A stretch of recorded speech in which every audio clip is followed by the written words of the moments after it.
കൃഷ്ണദാസൻ തുടർന്ന് നമ്മളോട് ദൈവദിനം സംസാരിക്കാൻ പോവുകയാണ്. ഇത് 6ാമത്തെ ക്ലാസ്സാണ്. ആർക്കെങ്കിലും ക്ലാസ്സുകൾ ആവശ്യമുണ്ടെങ്കിൽ ഞങ്ങളത് അയച്ചു തന്നുകൊണ്ടിരിക്കുന്നു. വീണ്ടും നിങ്ങൾ ആവശ്യപ്പെടുകയാണെങ്കിൽ അയച്ചുതരാം. തുടർന്ന് കർത്താവിന്റെ ദാസൻ നമ്മളോട് ദൈവദിനം സംസാരിക്കുമ്പോൾ നമ്മളെല്ലാവരും ദൈവിക അനുഗ്രഹം പ്രാപിപ്പാൻ എല്ലാവരും പ്രാർത്ഥനയോടെ ആയിരിക്കണം. കർത്താവിന്റെ ദാസനെ ഓർത്ത് പ്രാർത്ഥിക്കണം. കർത്താവിന്റെ ദാസൻ ഈ ദിവസങ്ങളിൽ ഞങ്ങളുടെ ക്ഷണപ്രകാരം ഈ ബൈബിൾ ക്ലാസ്സുകൾ എടുത്ത് ഞങ്ങളുടെ സഭയെയും മറ്റ് രാജ്യങ്ങളിൽ നിന്നും ഈ അമേരിക്കയുടെ വിവിധ ഭാഗങ്ങളിൽ നിന്നും എല്ലാവർക്കും വളരെ അനുഗ്രഹമാക്കി തീർത്ത ദൈവം കൊടുത്ത അനുഗ്രഹത്തിനായി, ദൈവം കൊടുത്ത കൃപയ്ക്കായി ഞങ്ങൾ ദൈവത്തെ സ്തുതിക്കുന്നതോടൊപ്പം കർത്താവിന്റെ ദാസനോട് ഞങ്ങളുടെ നന്ദിയും ഈ സമയത്ത് അറിയിക്കുന്നു. നമ്മുടെ മോൻസി ശൗമേലാണ് കർത്താവിന്റെ ദാസനുമായി ബന്ധപ്പെട്ട് ഇപ്രകാരം ഒരു ക്ലാസ് അറേഞ്ച് ചെയ്ത് മോൻസിയോടും അതിനുള്ള നന്ദി ഞങ്ങൾ അറിയിക്കുന്നു. തുടർന്ന് കർത്താവിന്റെ ദാസൻ ഈ സമയം വചനം സംസാരിക്കും. നമുക്ക് പ്രാർത്ഥനയുടെ ആയിരിക്കും.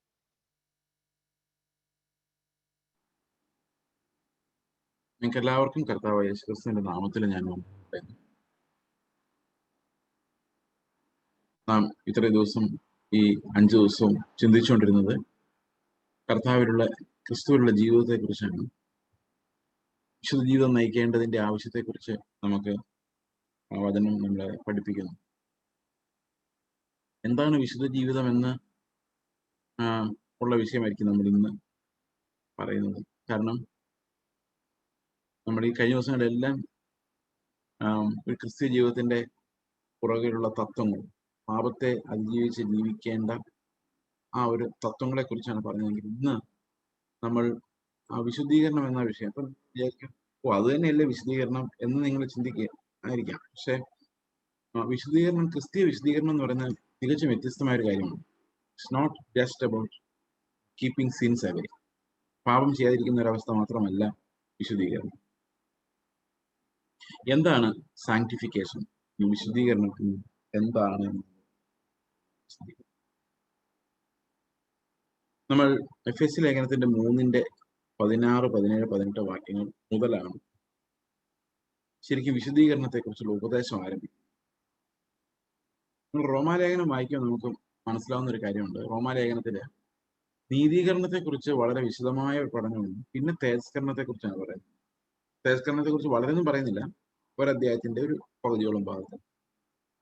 വിശുദ്ധീകരണത്തെ കുറിച്ചുള്ള പഠിപ്പിക്കൽ വളരെ കുറവാണ് റോമാലേഖനത്തിൽ. അതുപോലെ ഗലാത്യ ലേഖനം വായിക്കുമ്പോഴും ഗലാത്യ ലേഖനത്തിൽ ആത്മാവിന്റെ ഫലം പുറപ്പെടുവിക്കുന്നതിനെ കുറിച്ച് പറയുന്നത് സാങ്ക്ടിഫിക്കേഷൻ എന്ന് പറഞ്ഞാൽ അത് എന്താണ് എന്ന് പറയുന്നില്ല. അത് പറഞ്ഞു കൊടുക്കുന്നത് എഫെസ്യ ലേഖനം 3 തൊട്ടാണ്. അതുവരെ അത് പറയുന്നത് 3:16 മുതലുള്ള വാക്യം.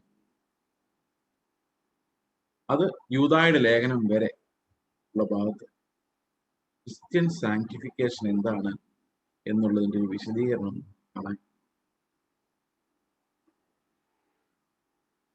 അപ്പോൾ ക്രിസ്തു നമ്മിൽ വസിക്കുന്നു.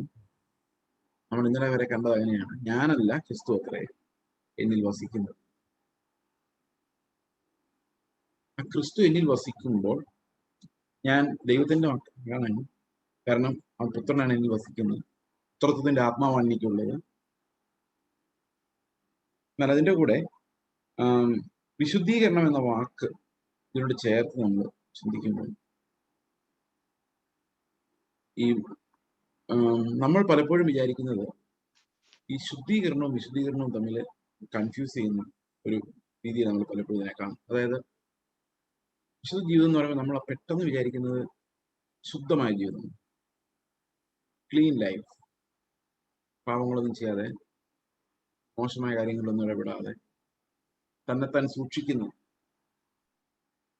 പക്ഷെ അതിനെ നമ്മൾ ശരിക്കും ക്ലെൻസിങ് അല്ലെങ്കിൽ ശുദ്ധീകരണം അല്ലെങ്കിൽ എന്താ പറയുന്നത്, ക്ലീൻ ലൈഫ് എന്ന് വേണമെങ്കിൽ നമുക്ക് പറയാം, ശുദ്ധിയുള്ള ജീവിതം. പക്ഷെ വിശുദ്ധീകരണം ഇറ്റ്സ് നോട്ട് ദാറ്റ്. സാങ്ക്ടിഫിക്കേഷൻ എന്ന് പറയുന്നത് നമ്മുടെ ഉള്ളിൽ ആത്മാവ് നിർവഹിക്കുന്ന ഒരു കാര്യമാണ്. നമുക്ക് എഫെസ്യ ലേഖനം 3 തൊട്ടുള്ള ഏത് അധ്യായം, ഏത് പുസ്തകം നോക്കിയാലും വിശുദ്ധീകരണത്തെ കുറിച്ചുള്ള പരാമർശങ്ങളാണ് ഏറ്റവും പ്രധാനമാണ്. എനിക്ക് വളരെ ഈ ലോക്ക്ഡൗൺ കാലഘട്ടത്തിൽ എനിക്ക് വളരെ അത്ഭുതം തോന്നിയൊരു കാര്യമാണ് ഈ ലേഖനങ്ങൾ വായിക്കും. ഓരോ ലേഖനങ്ങളും മുൻപോട്ട് പോകുന്തോറും ക്രിസ്തുവിന്റെ ജീവനെ കുറിച്ചുള്ള കൂടുതൽ വെളിപ്പെടുത്തൽ നമ്മുടെ ആത്മീക ജീവിതത്തിന്റെ തുടർച്ചയാണ്. അത് റോമലേഖനമാണ് ആദ്യം വായിക്കേണ്ടത്, യൂദായുടെ ലേഖനമാണ് അവസാനം. അതേ രീതി തന്നെയാണ് ആത്മീക വളർച്ചയും ആത്മാവ് പ്ലാൻ ചെയ്തിരിക്കുന്നത്. കാരണം ഓരോ വളർച്ചയുടെ ഘട്ടത്തിലാണ് ഓരോ അധ്യായങ്ങൾ. നമ്മുടെ മുമ്പിൽ 1 മണിക്കൂറാണുള്ളത്. അതുകൊണ്ട് I will cut short all things, come directly to definition of sanctification. ശരിക്കും വിശദീകരണം നമ്മൾ മനസ്സിലാക്കേണ്ടത് ക്ലീനായ ഒരു വ്യക്തിയിലേക്ക് അല്ലെങ്കിൽ ഒരു പാത്രത്തിലേക്ക് നമ്മൾ മറ്റു പാത്രങ്ങളിൽ നിന്ന് അതിനെ വ്യത്യസ്തമായി സൂക്ഷിക്കാൻ വേണ്ടി വിശുദ്ധ വസ്തുക്കളെ നിറച്ച് മാറ്റി വയ്ക്കുന്നതായിട്ട്. ഉദാഹരണത്തിന് കർത്തൃമേശ എടുക്കുമ്പോൾ ഒരു പാത്രം കഴുകി ക്ലീനാക്കിയ ശേഷം, പൊതുവെ എല്ലാ പാത്രങ്ങളും കഴുകി നമ്മൾ ക്ലീനാക്കിയാണ് ഉപയോഗിക്കുന്നത്, ഇതും കഴുകിയിട്ടുണ്ട്, സോ ശുദ്ധമാണ്. പക്ഷെ വിശുദ്ധമാകുന്നത് എങ്ങനെയാണ്? അതിൽ വിശിഷ്ട വസ്തുക്കൾ നിറയ്ക്കുമ്പോഴാണ്. അതുപോലെ യേശുവിന്റെ രക്തത്താൽ നമ്മളെ കഴുകുന്നത് ശുദ്ധീകരണമാണെങ്കിൽ, അവന്റെ ആത്മാവ് നമുക്ക് പതുക്കെ ക്രിസ്തുവിന്റെ സ്വഭാവം പകർന്ന് യേശുക്രിസ്തുവിന്റെ സ്വഭാവങ്ങൾ വന്ന് നമ്മളിൽ നിറയുന്നതിനെയാണ് വിശുദ്ധീകരണം എന്ന് പറയുന്നത്. It's not about cleaning ourselves. അത് മാത്രമല്ല, cleansing we receive from his blood, through his blood. എന്നാൽ നമ്മൾ അനുദിന വിശുദ്ധീകരണത്തിലേക്ക് നടക്കുമ്പോൾ ക്രിസ്തുവിന്റെ സ്വഭാവം നമ്മളിലേക്ക് വന്ന് നിറയും. അത് നമ്മുടെ പാപം ചെയ്യാതിരിക്കുന്ന ഒരവസ്ഥ മാത്രമല്ല, യേശുവിന്റെ സ്വഭാവം നമുക്ക് ലഭിക്കുന്നു. ആ ഒരു പ്രോസസ്സാണ്. അതുകൊണ്ടാണ് എഫെസ്യർ 3:16 മുതലുള്ള വാക്യങ്ങളിൽ പറയുന്നത്, അകത്തെ മനുഷ്യൻ ശക്തിയോടെ ബലപ്പെടേണ്ടതിനും ക്രിസ്തു വിശ്വാസത്താൽ നിങ്ങളുടെ ഹൃദയങ്ങളിൽ വസിക്കേണ്ടതിനും. 3:20 പറയുമ്പോൾ, 3:19 പറയുമ്പോൾ അവിടെ പറയുന്നത് ദൈവത്തിന്റെ എല്ലാ നിറവിനാലും നിറഞ്ഞു വരണം. ദൈവത്തിന്റെ എല്ലാ നിറവിനാലും നമ്മൾ നിറയണം. അടുത്ത വാക്യം, ചോദിക്കുന്നതിലും നനയ്ക്കുന്നതിലും അത്യന്തപരമായി നമ്മിൽ ചെയ്യുവാൻ. അപ്പൊ എന്താ ചോദിക്കുന്നത്? എന്ത് ചോദിക്കുമ്പോഴാണ്? ചോദിക്കുന്നതിലും നനയ്ക്കുന്നതിലും അത്യന്തപരമായി നമുക്ക് 4-5 കാര്യങ്ങൾ അവിടെ അതിന് മുമ്പ് എഴുതിയിട്ടുണ്ട്.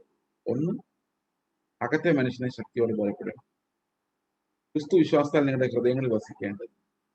നിങ്ങൾ സ്നേഹത്തിൽ വീഴുന്ന അടിസ്ഥാനമുള്ളവരായി സ്നേഹത്തിന്റെ നീളം ഉയരം ആഴം വീതി എന്ന് മനസ്സിലാക്കേണ്ടതിന് പരിജ്ഞാനത്തെ കവിയുന്ന ദൈവസ്നേഹത്തിൽ ഇങ്ങനെ ദൈവത്തിന്റെ എല്ലാ നിറവിനാലും നിറഞ്ഞു വരേണ്ടതിനും പ്രാർത്ഥിക്കും. എന്നാൽ ചോദിക്കുന്നതിലും നനയ്ക്കുന്നതിലും അത്യന്തപരമായി. ഇത്രയൊക്കെ പ്രാർത്ഥിക്കാൻ തന്നെ നമുക്ക് പറ്റുമോ? ഇതൊക്കെയാ ദൈവത്തിന്റെ എല്ലാ നിറവിനാലും നിറഞ്ഞു വരാൻ പ്രാർത്ഥിക്കുന്നു. അപ്പോ ഞാൻ ചോദിക്കാം, ദൈവത്തിന്റെ എല്ലാ നിറവിനാലൊക്കെ നമ്മൾ നിറഞ്ഞു വരുമോ? അങ്ങനെയൊക്കെ പ്രാർത്ഥിക്കാൻ പറ്റുമോ? അപ്പൊ മറുപടി, നിങ്ങൾ ചോദിക്കാൻ എന്തൊരു പറ്റുമോ, ചിന്തിക്കാൻ എന്ത് മാത്രം പറ്റുമോ, അതിനേക്കാൾ കൂടുതൽ നമ്മളെ ക്രിസ്തുവിനെ പോലെ ആക്കി മാറ്റാൻ, നമ്മളെ ദൈവത്തിന്റെ എല്ലാ നിറവുകളാലും നിറയ്ക്കുവാൻ ദൈവത്തിന്റെ ആത്മാവിന് പറ്റും. To be sanctified beyond our imagination. ഈ സാങ്ക്ടിഫിക്കേഷന് നമുക്ക് വേറൊരു തരത്തിൽ നിർവചിക്കാം. ദൈവത്തിന്റെ 2 തരത്തിലുള്ള സ്വഭാവങ്ങളുണ്ടെന്ന് നിർവചിക്കാം. ഒന്ന് നമ്മളിലേക്ക് പകർത്തുന്ന സ്വഭാവവും, മറ്റൊന്ന് നമ്മളിലേക്ക് പകർത്താത്ത സ്വഭാവം. ദൈവത്തിന്റെ ഒരു കൂട്ടം സ്വഭാവങ്ങൾ നമ്മളിലേക്ക് പകരുന്നില്ല. ഉദാഹരണത്തിന്, ദൈവം സ്വതന്ത്രനാണ്. ആ സ്വാതന്ത്ര്യം സൃഷ്ടിയെ ആശ്രയിക്കാത്ത, ആരെയും ആശ്രയിക്കാത്ത ദൈവമാണ്. Is independent. നമ്മളില്ലെങ്കിലും കർത്താവിന് ഒന്നുമില്ല. ചില ആൾക്കാർ പറഞ്ഞിട്ടുണ്ട്, നമ്മളൊന്നും ഇല്ലെങ്കിൽ, നമ്മൾ ചെയ്തില്ലെങ്കിൽ കർത്താവിനെ ആര് സഹായിക്കും ചോദിക്കേണ്ട കാര്യമില്ല. കർത്താവ് അത്ര ബലഹീനല്ല. നമ്മയും കൂടി സുവിശേഷയിൽ ഏൽപ്പിച്ചിരിക്കുന്നു എന്ന് പറയുന്നതിനകത്ത് നമുക്കുള്ള സന്തോഷം കർത്താവ് നമ്മളെ കൂടാതെ അത് ചെയ്യുന്നില്ല എന്ന് തീരുമാനിച്ചെന്ന് മാത്രമേ ഉള്ളൂ. അല്ലാതെ കർത്താവിന് ചെയ്യാൻ നിവൃത്തിയില്ലാഞ്ഞുകൊണ്ടല്ല. God is independent. നമ്മുടെ ദൈവം തീർച്ചയായിട്ടും സ്വതന്ത്രനാണ്. പക്ഷെ നമ്മൾ ഒരിക്കലും അങ്ങനെ ആകും. നമ്മൾ എന്നും കർത്താവിനെ ആശ്രയിച്ചായിരിക്കും. ഓക്കെ, അപ്പോൾ അങ്ങനെ ദൈവത്തിന്റെ ചില സ്വഭാവങ്ങളുണ്ട്. He's omnipotent, he's omniscient, omnipresent, and he's not going to give those things to us. And those qualities make God who God is. ദൈവം എന്ന് പറയുന്ന ആള് തന്നെ, ദൈവം എന്ന് പറയണമെങ്കിൽ ഇതൊക്കെ ഉണ്ടാവും. സർവശക്തനും സർവ്വവ്യാപിയും. നമുക്ക് ഒരേ സമയത്ത് 100,000 സ്ഥലത്ത് പോകാൻ പറ്റില്ല. പക്ഷെ ദൈവം എല്ലായിടത്തും എല്ലാപ്പോഴും. ഇത് നമ്മളിലേക്ക് പകരില്ല. എന്നാൽ നമ്മളിലേക്ക് പകരുന്ന ചില സ്വഭാവങ്ങൾ. God is A spirit, we will be spiritual. അപ്പൊ സ്പിരിച്വാലിറ്റി എന്ന് പറയുന്നത് നമുക്ക് ദൈവം ദാനം ചെയ്തൊരു കാര്യമാണ്, ആത്മാവിലൂടെ. അതുപോലെ സ്നേഹം ദൈവം ദാനം ചെയ്ത ഒരു കാര്യമാണ്. അതുപോലെ ദൈവം അനേകം കാര്യങ്ങളെ നമുക്ക് തരുന്നുണ്ട്. ക്യാരക്ടർ, മോറൽ ക്യാരക്ടർ, അത് നമ്മളിലോട്ട് പങ്കുവെക്കുവാൻ ദൈവത്തിന് ഇഷ്ടമാണ്. അപ്പൊ യേശുക്രിസ്തുവിനെ ഭൂമിയിലേക്ക് അയക്കുമ്പോൾ അതിനു മുമ്പ് തന്നെ നമുക്ക് ഇങ്ങനെ ചിന്തിക്കണം. ദൈവിക സ്വഭാവങ്ങളാൽ നിറയപ്പെട്ട അനേകം മക്കളെ ദൈവത്തിന് നിത്യതയിൽ ആവശ്യമായിരുന്നു. അതുകൊണ്ട് ദൈവം നമ്മെ ക്രിസ്തുവിൽ തിരഞ്ഞെടുക്കുകയും അവകാശികളാക്കി മാറ്റുകയും ആ ക്രിസ്തുവിനെ നമുക്കായി ഭൂമിയിലേക്ക് അയക്കുകയും ചെയ്തു. ക്രിസ്തു ഭൂമിയിലേക്ക് വരുമ്പോൾ നമ്മൾ ഒരു കാര്യം ശ്രദ്ധിക്കണം. മനുഷ്യന് പകരാൻ പറ്റുന്ന ഗുണങ്ങൾ മാത്രമാണ് യേശുക്രിസ്തു ഉപയോഗിക്കുന്നത്. യേശുക്രിസ്തുവിന്റെ സർവ്വവ്യാപിത്വമോ സർവജ്ഞാനമോ സ്വതന്ത്രതയോ ഇമ്മ്യൂട്ടബിലിറ്റി, മാറ്റമില്ലാത്ത അവസ്ഥയോ, ഇതൊന്നും ദൈവം കർത്താവ് നമ്മുടെ മുമ്പിൽ പ്രദർശിപ്പിക്കുന്നില്ല. യേശുക്രിസ്തുവിൽ നമ്മൾ കാണുന്നതെല്ലാം നമ്മളിലേക്ക് പകർത്താവുന്ന ഗുണങ്ങളാണ്, മോറൽ ഗുണങ്ങൾ. അപ്പൊ കർത്താവ് മരിക്കുമ്പോൾ, പുനരുത്ഥാനം ചെയ്യുമ്പോൾ ആത്മാവിനെ തന്നിട്ട് എന്താ ചെയ്യുന്നത്? എനിക്ക് ഉള്ളതെല്ലാം നിങ്ങൾക്കാന്ന് പറയുമ്പോൾ ഈ കർത്താവിന്റെ മോറൽ ആട്രിബ്യൂട്ട്സ് മൊത്തം, സ്നേഹം, കരുണ, ക്ഷമ, ആത്മാവിന്റെ ഗുണങ്ങൾ, അതുപോലെ അവന്റെ ആത്മീക സ്വഭാവങ്ങൾ, ഇതെല്ലാം നമ്മളിലേക്ക് പകർത്തുവാൻ ദൈവത്തിന് ആഗ്രഹം തോന്നും. He wanted to be glorified in his communicable attributes. ദൈവം നമ്മളിലേക്ക് പകർത്താൻ ആഗ്രഹിക്കുന്ന ഗുണങ്ങളിലൂടെ ദൈവം മഹത്വപ്പെടണം എന്ന് ദൈവത്തിന് ആഗ്രഹം ഉണ്ടായി.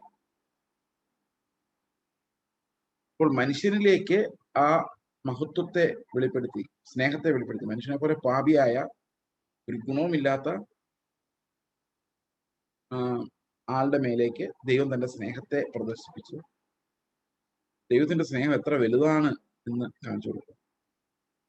അതുകൊണ്ടാണ് നമ്മളെപ്പോലുള്ള ഒരാളെ പിടിച്ച് സ്നേഹിക്കുന്നത്. So it shows the magnificence of God's love. സ്നേഹിക്കാൻ പറ്റുന്ന ഒരുത്തനെ സ്നേഹിക്കുന്നതിനകത്ത് വലിയ ഗുണമൊന്നുമില്ല എന്ന് പറഞ്ഞാൽ there is no much quality. But if you love someone who cannot be loved, enemy, അവിടെയാണ് ദൈവത്തിന്റെ സ്നേഹത്തിന്റെ റിഫ്ലക്ഷൻ ഉണ്ടാകുന്നത്.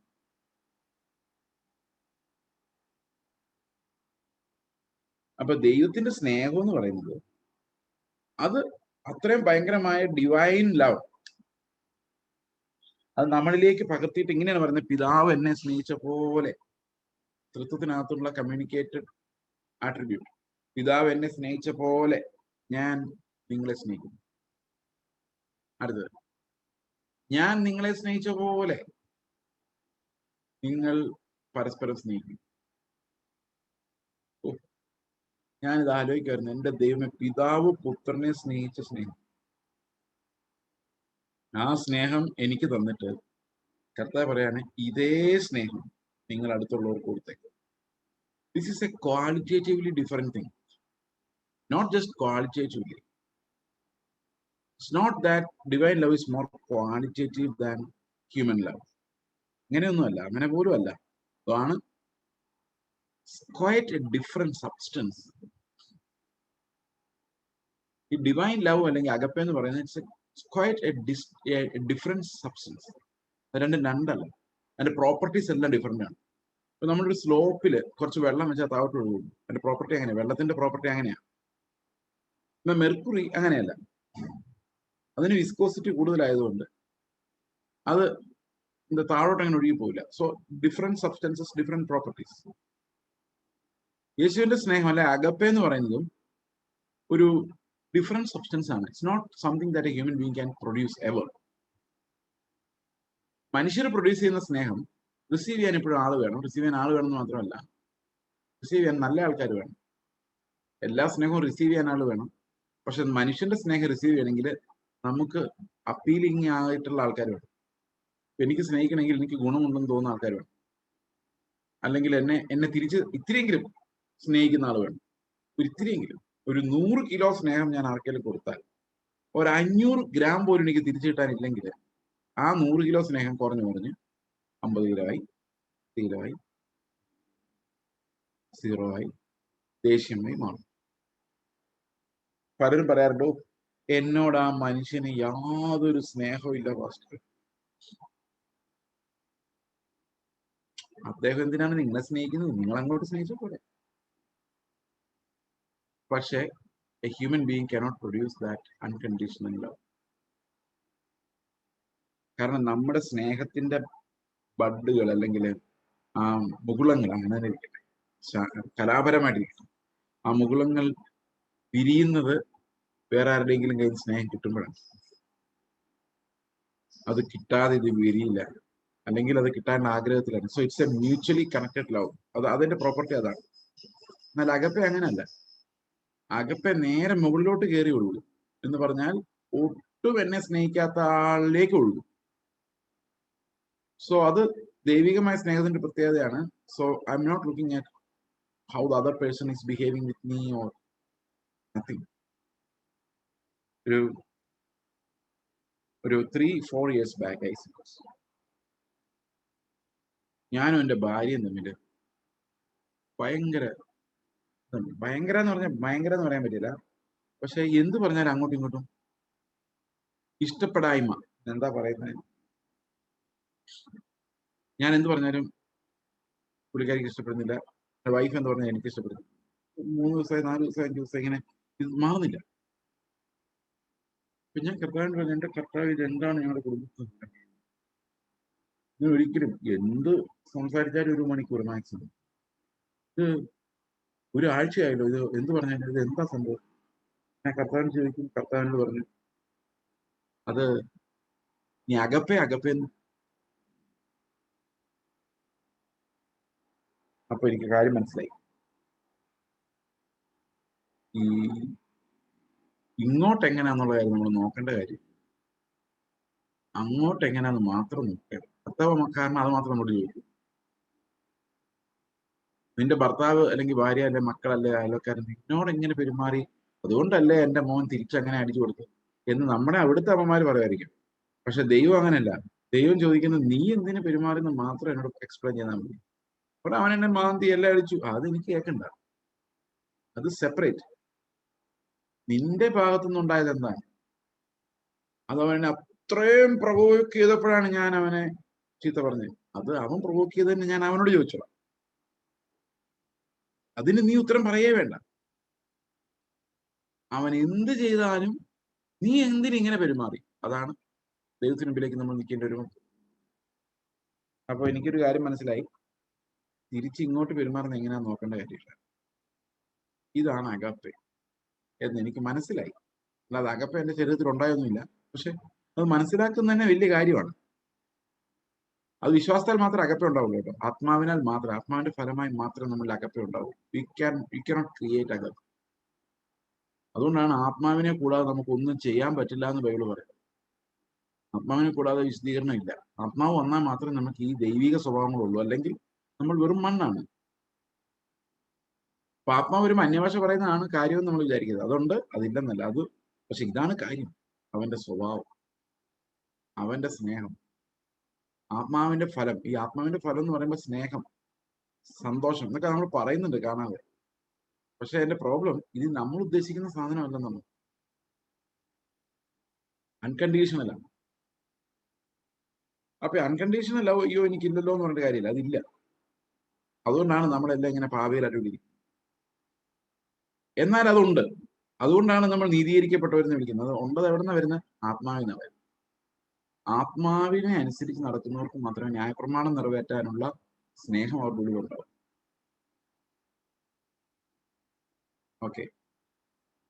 അപ്പോൾ ഈ വിശദീകരണം എന്ന് പറയുമ്പോൾ ഈ അഗപ്പെ, അപ്പൊ ഒരു 3-4 ദിവസം കഴിഞ്ഞപ്പോൾ എന്റെ ഭാര്യ എന്നോട് ചോദിച്ചു, എങ്ങനെയാണ് ഇദ്ദേഹം ഇത്ര ഭയങ്കരമായിട്ട് നന്നായി പോയത്? ഞാൻ പറഞ്ഞു, ഞാൻ നന്നായതല്ല, നീ നന്നായില്ലെങ്കിലും കുഴപ്പമില്ലെന്ന് എനിക്ക് മനസ്സിലായതാണ്.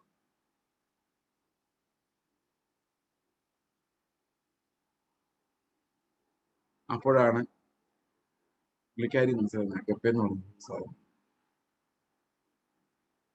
നമുക്ക് വേറെ ആൾ നന്നായില്ലെങ്കിലും കുഴപ്പമില്ല. ദൈവത്തിന്റെ സ്നേഹം എന്ന് പറയുന്നത് അവന്റെ ഉദ്ദേശം നമ്മുടെ വിശദീകരണം.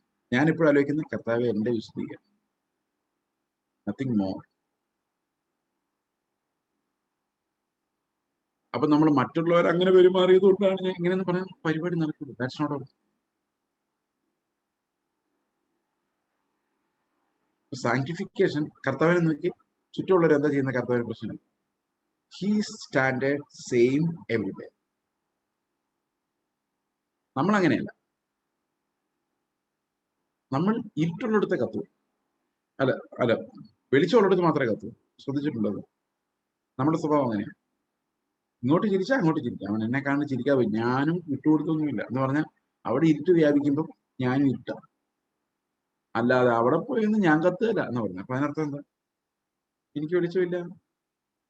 ഈ വെളിച്ചം ഉണ്ടോ ഇല്ലോ എന്ന് എങ്ങനെ നമ്മൾ പരിശോധിക്കുന്നത്? എടുത്തു വെച്ചാൽ വെച്ചു.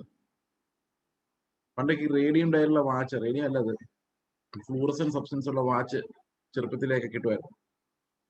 അപ്പൊ ഇത് ഫ്ലൂറസൻ സബ്സ്റ്റൻസ് തന്നെയാണോ എന്ന് അറിയാൻ വേണ്ടി ഏത് വാച്ച് കിട്ടിയാലും ഇരുട്ടത്ത് പോയി നോക്കും. ഇരുട്ടത്ത് പോയി നോക്കുമ്പോൾ കത്തുന്നുണ്ടെങ്കിൽ എന്ത് ഫ്ലൂറസൻ നിങ്ങൾ ഓർക്കുന്നുണ്ടോ അത്? അപ്പൊ നമുക്ക് ശരിക്കും വെളിച്ചം ഉണ്ടോ ഇല്ലയോ എന്ന് പരിശോധിക്കണം. എവിടെ കൊണ്ടുപോയി നിർത്തണം? ഇരുട്ടത്ത് കൊണ്ട്. വെളിച്ചത്ത് കൊണ്ടുപോയി നിർത്തി എല്ലാത്തിനും ലൈറ്റ് ഉള്ളവരൊക്കെ തോന്നും. പക്ഷെ ശരിക്കും ലൈറ്റ് ഉണ്ടോ? അത് അഭിനയമാണോ? നിങ്ങൾക്ക് ഇടയ്ക്ക് കട്ടാവുന്നുണ്ടോ?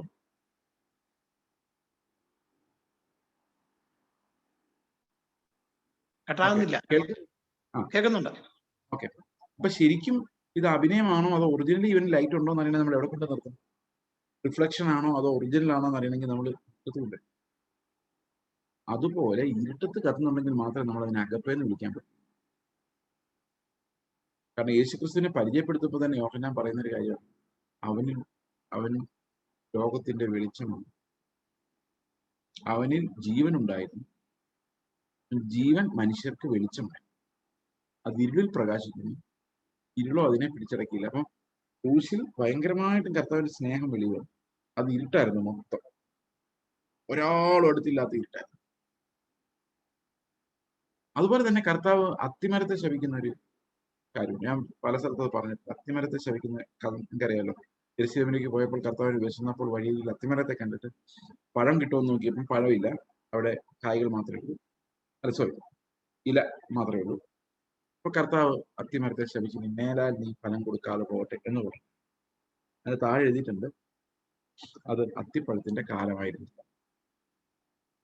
അപ്പൊ കാലമല്ലാതിരുന്ന ഒരു കാലത്ത് കർത്താവ് ചെന്ന് പഴം പ്രതീക്ഷിച്ചത് തെറ്റ്. എന്നിട്ട് കാലമല്ലാത്തൊരു കാലത്ത് കായില്ലായിരുന്നെന്നും പറഞ്ഞ് ആ മരത്തെ ശപിച്ചത്, ഇനി മേലാൽ നീ ഫലം കൊടുക്കാതെ പോകട്ടെ എന്ന് പറഞ്ഞത് അൺബിലീവബിൾ. ഞാൻ ചെറുപ്പത്തിലെ എനിക്ക് അത്തിമരത്തോട് ഭയങ്കര സഹതാപമായിരുന്നു. ചെറുപ്പത്തിൽ ഇത് വായിക്കുമ്പോൾ എന്നാലും കർത്താവ് മരത്തെ അങ്ങനെ ശപിച്ചു കഴിഞ്ഞാൽ. അതിന് താഴെ സീസൺ അല്ലായിരുന്നു എഴുതിയിട്ടുണ്ട്. അപ്പൊ പിന്നെ കുറെ പണ്ഡിതന്മാരാണ് ഇതെല്ലാം വ്യാഖ്യാനിച്ച് കൊളർന്നു. പണ്ഡിതന്മാർ വന്നിട്ട് പറഞ്ഞു, അത് സീസൺ അല്ല എങ്കിലും ഈ അത്തിമരത്തിൽ കുറച്ച് പഴങ്ങൾ അവിടെ ഇവിടെയൊക്കെ കാണുന്നു. അപ്പൊ പിന്നെ സീസൺ അല്ല എന്നവിടെ എടുത്തു പറഞ്ഞതിന് ഉണ്ടായിരുന്ന പരം സീസൺ അല്ലായിരുന്നു എടുത്തു പറഞ്ഞതിനർത്ഥം അവിടെ പ്രതീക്ഷിച്ചിരുന്നില്ല, അതിന്റെ കാലമല്ലായിരുന്നു തന്നെയാണ്. തന്നെ സീസൺ അല്ലാത്തപ്പോൾ 2-3 എണ്ണം കാണുന്നതും അങ്ങനെയൊന്നും നമുക്ക് പറയാൻ പറ്റത്തില്ല. പിന്നെ ഞാൻ ആലോചിച്ചപ്പോ കർത്താവ് എപ്പോഴും അങ്ങനെ തന്നെയാണ്. സീസണിൽ ഒരിക്കലും ഫലം ചോദിക്കും. ഇപ്പൊ അതെ നല്ല സീസൺ അല്ല എനിക്ക്. ഞാൻ നിങ്ങളോട് വചനം സംസാരിച്ചോണ്ടിരിക്കും, കേട്ടോണ്ടിരിക്കുന്നു. നല്ല സീസണാണ്. ഇപ്പൊ കർത്താവ് വന്നിട്ട് എന്തിയാ ചെയ്ത നിന്റെ സ്നേഹം എന്ന് ചോദിച്ചാൽ, ഇതല്ലേ എന്റെ സ്നേഹം, ഇതേ ഞാൻ വചനം സംസാരിച്ചോണ്ടിരിക്കും. കുറച്ചു നേരം കഴിഞ്ഞ് എനിക്ക് ഇഷ്ടമില്ലാത്ത ഒരാളുടെ മുമ്പിൽ ഞാൻ പോയിരിക്കുകയാണ്, അപ്പൊ എന്റെ മുഖം മാറും. എന്റെ ടോൺ മാറും. കർത്താവിനോട് ചോദിക്കും, എന്തിയ മോനെ നിന്റെ സ്നേഹം, ഫലം? അപ്പൊ ഞാൻ പറയും, കർത്താവ് ഇപ്പൊ സീസൺ അല്ല, ഇവൻ പോട്ടെ, അത് കഴിയുമ്പോൾ ഞാൻ കാണിച്ചു തരാം എന്റെ സ്നേഹം എന്ന് പറഞ്ഞാൽ സീസണിൽ മാത്രം പഴം, അൺസീസണിൽ ഒന്നുമില്ല. ഇതാണ് നമ്മുടെ സ്വഭാവം. അപ്പൊ കർത്താവ് പറയുന്നത്, ആത്മാവെന്നുള്ള ഫലത്തിന്റെ പ്രത്യേകത സീസൺ നോക്കിയല്ല കായ്. ആത്മാവുണ്ടെങ്കിൽ ഏതെന്തോട്ടത്തിലെ പഴങ്ങളെല്ലാം സീസണിലും അൺസീസണിലും ഉണ്ടായിരുന്നു അല്ലേ? അതല്ലായിരുന്നെങ്കിൽ അതും ഹോവയും സീസൺ അല്ലാത്തപ്പം പട്ടിണി ഇടുന്നു. ഇപ്പൊ വീണുപോയ മനുഷ്യന്റെ അവസ്ഥയില് ഫലം സീസണിൽ മാത്രമേ. ഇപ്പൊ കർത്താവിന്റെ ആത്മാവ് നമ്മൾ വരുമ്പോൾ അൺസീസണൽ ഫ്രൂട്ട്സ്, ഇതാണ് ദൈവത്തിന്റെ ആത്മാവ് നമ്മളിൽ ഉണ്ടാക്കുന്ന ഒരു കാര്യം. When the season is tough, still we bear fruit because we are having the life of Christ. ക്രിസ്തുവിന്റെ ജീവൻ നമുക്ക് അൺസീസണൽ ഫ്രൂട്ട്സിലേക്കാണ് നമ്മളെ നയിക്കുന്നത്. That means we bear fruit even when it's not season. Okay? അപ്പോൾ ഇങ്ങനെയുള്ള ആ ക്യാരക്ടർ അഗപ്പെ നമ്മുടെ ഉള്ളിൽ വന്ന് നിറയുന്നു. ഇതിനെ വിശദീകരണം നമുക്ക് പറയാം. Communication of divine attributes, communicable ആട്രിബ്യൂട്ട്സിന്റെ ഡിവൈൻ ബിസ്റ്റോവൽ, അതിനെയാണ് നമ്മൾ ശരിക്കും വിശുദ്ധീകരണം എന്ന് പറയുന്നത്. ഈ വിശുദ്ധീകരണം നമ്മുടെ പ്രവൃത്തികളല്ല, വിശുദ്ധീകരണത്തിന്റെ ഫലമായിട്ടാണ് പ്രവൃത്തികൾ ഉണ്ടാകേണ്ടത്. നമ്മൾ പ്രവർത്തിച്ച് വിശുദ്ധീരാകാൻ പറ്റില്ല. വിശുദ്ധരായതുകൊണ്ടാണ്, ആത്മാവ് നമ്മളെ വിശുദ്ധീകരിക്കുന്നത് കൊണ്ടാണ് നമ്മുടെ പ്രവൃത്തികൾ മാറി നമ്മൾ അനുസരിക്കുന്നവരാകുന്നു. ഓക്കെ, അപ്പോൾ വിശുദ്ധീകരണം പ്രാപിച്ച് അനുസരണം കാണിപ്പാൻ പത്രോസിന്റെ ലേഖനത്തിൽ അതിനെ വിശദീകരിക്കുന്നു. ശരിക്കും വിശദീകരണത്തെ കുറിച്ച് പറഞ്ഞു തുടങ്ങിയാൽ ഒത്തിരി വിഷയങ്ങളുണ്ട് അതിനകത്ത്. പത്രോസിന്റെ ലേഖനം അനേകം വിഷയങ്ങളുണ്ട്. എബ്രായ ലേഖനത്തിന് മുഴുവൻ വിശദീകരണത്തെ കുറിച്ചാണ് പറയുന്നത്.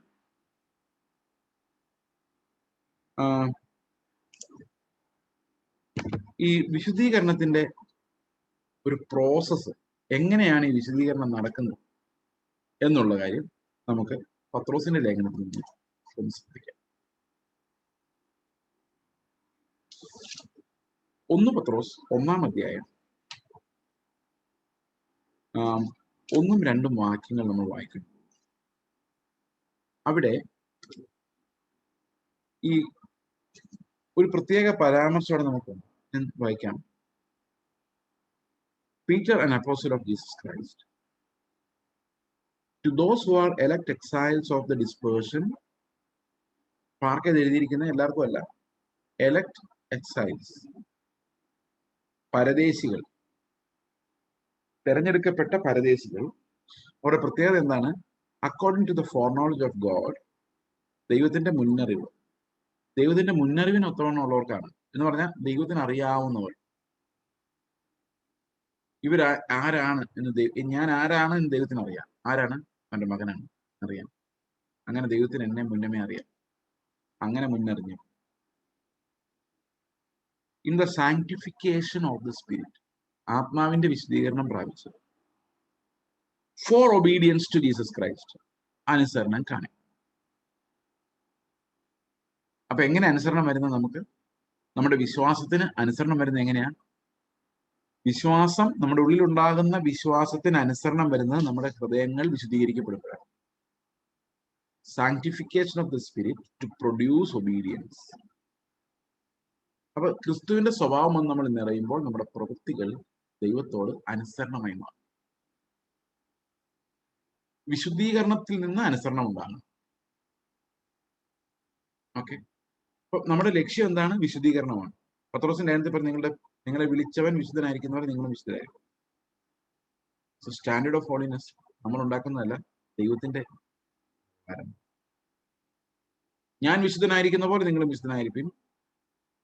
അതുപോലെ just as your heavenly father is perfect, you all be perfect just as your heavenly father is perfect. Perfect ആയിരിക്കും. അതാണ് വിശുദ്ധീകരണത്തിന്റെ സ്റ്റാൻഡേർഡ്. ഭയങ്കര ഹൈയാണ്. അതുപോലെ എബ്രായ ലേഖനം 12:10 പറയുന്നത് നാം അവന്റെ വിശുദ്ധീകരണം പ്രാപിക്കേണ്ടതാണ്. നാം അവന്റെ വിശുദ്ധി പ്രാപിക്കണം. To partake in his holiness, ക്രിസ്തുവിന്റെ വിശുദ്ധീകരണം പ്രാപിക്കേണ്ടത്. യോഹന്നാന്റെ സുവിശേഷം 17:19 പറയുന്നത് യേശുക്രിസ്തു പിതാവിനോട് പ്രാർത്ഥിക്കുകയാണ്, അവരും സാക്ഷാൽ വിശുദ്ധീകരിക്കപ്പെട്ടവർ ആകേണ്ടതിന് ഞാൻ അവർക്ക് വേണ്ടി എന്നെ തന്നെ വിശുദ്ധീകരിക്കും. ഒന്ന് ശ്രദ്ധിച്ചത്, അവരും സാക്ഷാൽ വിശുദ്ധീകരിക്കപ്പെട്ടവർ ആകാൻ വേണ്ടി, നമ്മളെ കുറിച്ച് ആകാൻ വേണ്ടി അവർക്ക് വേണ്ടി ഞാൻ എന്നെ തന്നെ വിശുദ്ധീകരിക്കുന്നു. ഒരു സാക്ഷാൽ വിശുദ്ധരായി മാറണമെങ്കിൽ അത് ആരുടെ വിശുദ്ധീകരണത്തിൽ നിന്ന് വരണം? ക്രിസ്തുവിന്റെ വിശുദ്ധീകരണത്തിൽ നിന്ന് വരണം. അങ്ങനെയല്ലേ വാക്യം? പിതാവിനോട് എന്താ പ്രാർത്ഥിക്കുന്നത്? അവരും സാക്ഷാൽ വിശുദ്ധർ ആകേണ്ടതിന് ഞാൻ അവർക്ക് വേണ്ടി എന്നെ തന്നെ വിശുദ്ധീകരിക്കുന്നു. അപ്പൊ കർത്താവ് തന്നെത്താൻ വിശുദ്ധീകരിക്കേണ്ട കാരണം എന്താണ്? നമ്മളെ വിശുദ്ധരാക്കാൻ വേണ്ടിയാണ്. ഇനി 1 കൊരിന്ത്യർ ലേഖനം 1:30, നാമോ അവനാൽ ക്രിസ്തു യേശുവിൽ ഇരിക്കുന്നു, അവൻ നമുക്ക് ദൈവത്തെങ്കിൽ നിന്ന് ജ്ഞാനവും നീതീകരണവും ശുദ്ധീകരണവും വീണ്ടെടുപ്പും ആയിത്തീർന്നു. ക്രൈസ്റ്റ് ബിക്കെയിം അവർ സാങ്ക്ടിഫിക്കേഷൻ. അവിടെ എഴുതിയിരിക്കുന്ന മലയാളത്തിൽ ശുദ്ധീകരണം എഴുതിയിരിക്കുന്ന ട്രാൻസ്ലേഷൻ തെറ്റാണ്. സാങ്ക്ടിഫിക്കേഷൻ ആണ് ശരിക്കും. It's not cleansing, holiness. Holiness. ദൈവം ഹോളി ഹോളി ഹോളിയാണ്. അതെന്താണ് കാരണം? ദൈവത്തിന് കുറെ ഇൻഫിനിറ്റ് ആയിട്ടുള്ള ഗുണങ്ങളുണ്ട്. എന്നാൽ നമ്മൾ ഹോളി ആയിരിക്കണം എന്ന് കർത്താവ് ആഗ്രഹിക്കും. Not holy holy. ഹോളി ആയിരിക്കണം എന്ന് പറഞ്ഞു കഴിഞ്ഞാൽ അർത്ഥം holy life, holy living, saintly living, holiness. അത് ക്രിസ്തുവിന്റെ തന്നെ സ്വഭാവത്തിന്റെ പങ്കുവെക്കലാണ്. ഓക്കെ, അപ്പോൾ ക്രിസ്തുവിന്റെ സ്വഭാവം നമ്മൾ വന്ന് നിറഞ്ഞത് ഒരു തുള്ളി നിറഞ്ഞാലും നമ്മളെ വിശുദ്ധരെന്നാ പറയുന്നത്. അതുകൊണ്ട് കൊരിന്ത് ലേഖനത്തിൽ ആൾക്കാർ വിശുദ്ധരെന്ന് വിളിച്ചത്. അവരൊരു പ്രോസസ്സിലാണ്. നല്ല അടി കൊണ്ടായാലും അവരെങ്ങനെയും നാളെ നന്നാവും, വിശുദ്ധീകരണം പ്രാപിക്കും. ആത്മാവിന്റെ വിശുദ്ധീകരണം പ്രാപിക്കാൻ വേണ്ടിയാണ് ഈ ലേഖനങ്ങൾ എഴുതപ്പെട്ടിരിക്കുന്നത്. അപ്പൊ ആത്മാവ് നമ്മോട് കമ്മ്യൂണിക്കേറ്റ് ചെയ്യേണ്ട ക്രിസ്തുവിന്റെ സ്വഭാവമാണ് നമ്മളെ വിശുദ്ധീകരിക്കുന്നത്. This is what I was trying to explain today. Okay, അപ്പോൾ പത്രോസിന്റെ ലേഖനത്തിലെ ഈ വിശുദ്ധീകരണത്തെ കുറിച്ച് വളരെ സ്ട്രോങ് ആയിട്ടുള്ള പരാമർശങ്ങൾ. ഇപ്പൊ നമുക്ക് കൊളോസ് ലേഖനമായാലും ഫിലിപ്പി ലേഖനമായാലും അവിടെ എല്ലാം ഈ ക്രിസ്തുവിന്റെ ക്യാരക്ടറിലേക്ക് പോകുന്നു, അവന്റെ സ്വഭാവത്തിലേക്ക് പോകുന്നു. നമ്മുടെ നടപ്പ് അതുപോലെ ആകുന്നതിനെ കുറിച്ചാണ്. ഫിലിപ്പി ലേഖനം നമുക്കറിയാം, ക്രിസ്തു യേശുള്ള അതേ ഭാവം തന്നെ നിങ്ങൾ ഉണ്ടാക്കിയിട്ട്. അത് എവിടെ പറഞ്ഞു തുടങ്ങുന്നത് അറിയാം? ഫിലിപ്പി ലേഖനത്തിനകത്ത് 1-ാം അധ്യായത്തിൽ പറയുന്നത്, എനിക്ക് ജീവിക്കുന്ന ക്രിസ്തു മരിക്കുന്ന ലാഭവുമാണ്, ഞാൻ വിട്ടുപിരിഞ്ഞ് ക്രിസ്തുവിൻ്റെ കൂടെ ആയിരിക്കാൻ ഞാൻ ആഗ്രഹിക്കുന്നു എന്നൊക്കെ പറയുന്നു. അപ്പൊ അതിനുശേഷം 2-ാം അധ്യായത്തിലേക്ക് വരുമ്പോൾ അവിടെ പറയുന്നു ക്രിസ്തുവിന്റെ അതേ ഭാവം തന്നെ നിങ്ങളിലും ആയിരിക്കും. അപ്പം അതേ മനസ്സ് എനിക്ക് ലഭിക്കുക എന്ന് പറയുന്നത് ഇറ്റ്സ് എ ഡിവൈൻ സാങ്ക്ടിഫിക്കേഷൻ. ഇത് എഫെസ്യ ലേഖനം കഴിഞ്ഞ പിന്നെ മുഴുവൻ അതാണ്, ഡിവൈൻ സാങ്ക്ടിഫിക്കേഷൻ. ക്രിസ്തുവിന്റെ സ്വഭാവം നമ്മളിലേക്ക് വരുന്ന ആ ഡിവൈൻ സാങ്ക്ടിഫിക്കേഷൻ. അതിന്റെ ഒരു പ്രോസസ് ഉണ്ട്. ആ പ്രോസസ് എന്താണെന്നാണ് ഇന്ന് ഞാൻ നിങ്ങളോട് എക്സ്പ്ലെയിൻ ചെയ്യാൻ ആഗ്രഹിക്കുന്നത്. എക്സ്പ്ലനേഷൻ എന്ന് പറയാൻ പറ്റില്ല, ബട്ട് ഇത് മറക്കരുത് ഒരിക്കലും. കാരണം ഞാൻ നാളെ ഉണ്ടാവണമെന്നില്ലല്ലോ, ഈ പ്രസംഗം നിങ്ങൾ മറന്നുപോകും. അതുകൊണ്ട് ദയവായിട്ട് ഞാൻ പരാമർശിക്കുന്ന വാക്യങ്ങൾ നിങ്ങൾ വീട്ടിൽ പോയി, കാരണം അങ്ങനെ വായിച്ചാൽ പിന്നെ ഇത് മറക്കില്ല. അതുകൊണ്ട് സാർമാർ പറയല്ലേ, ഇന്ന് തന്നെ ഇത് വായിച്ചു നോക്കണം.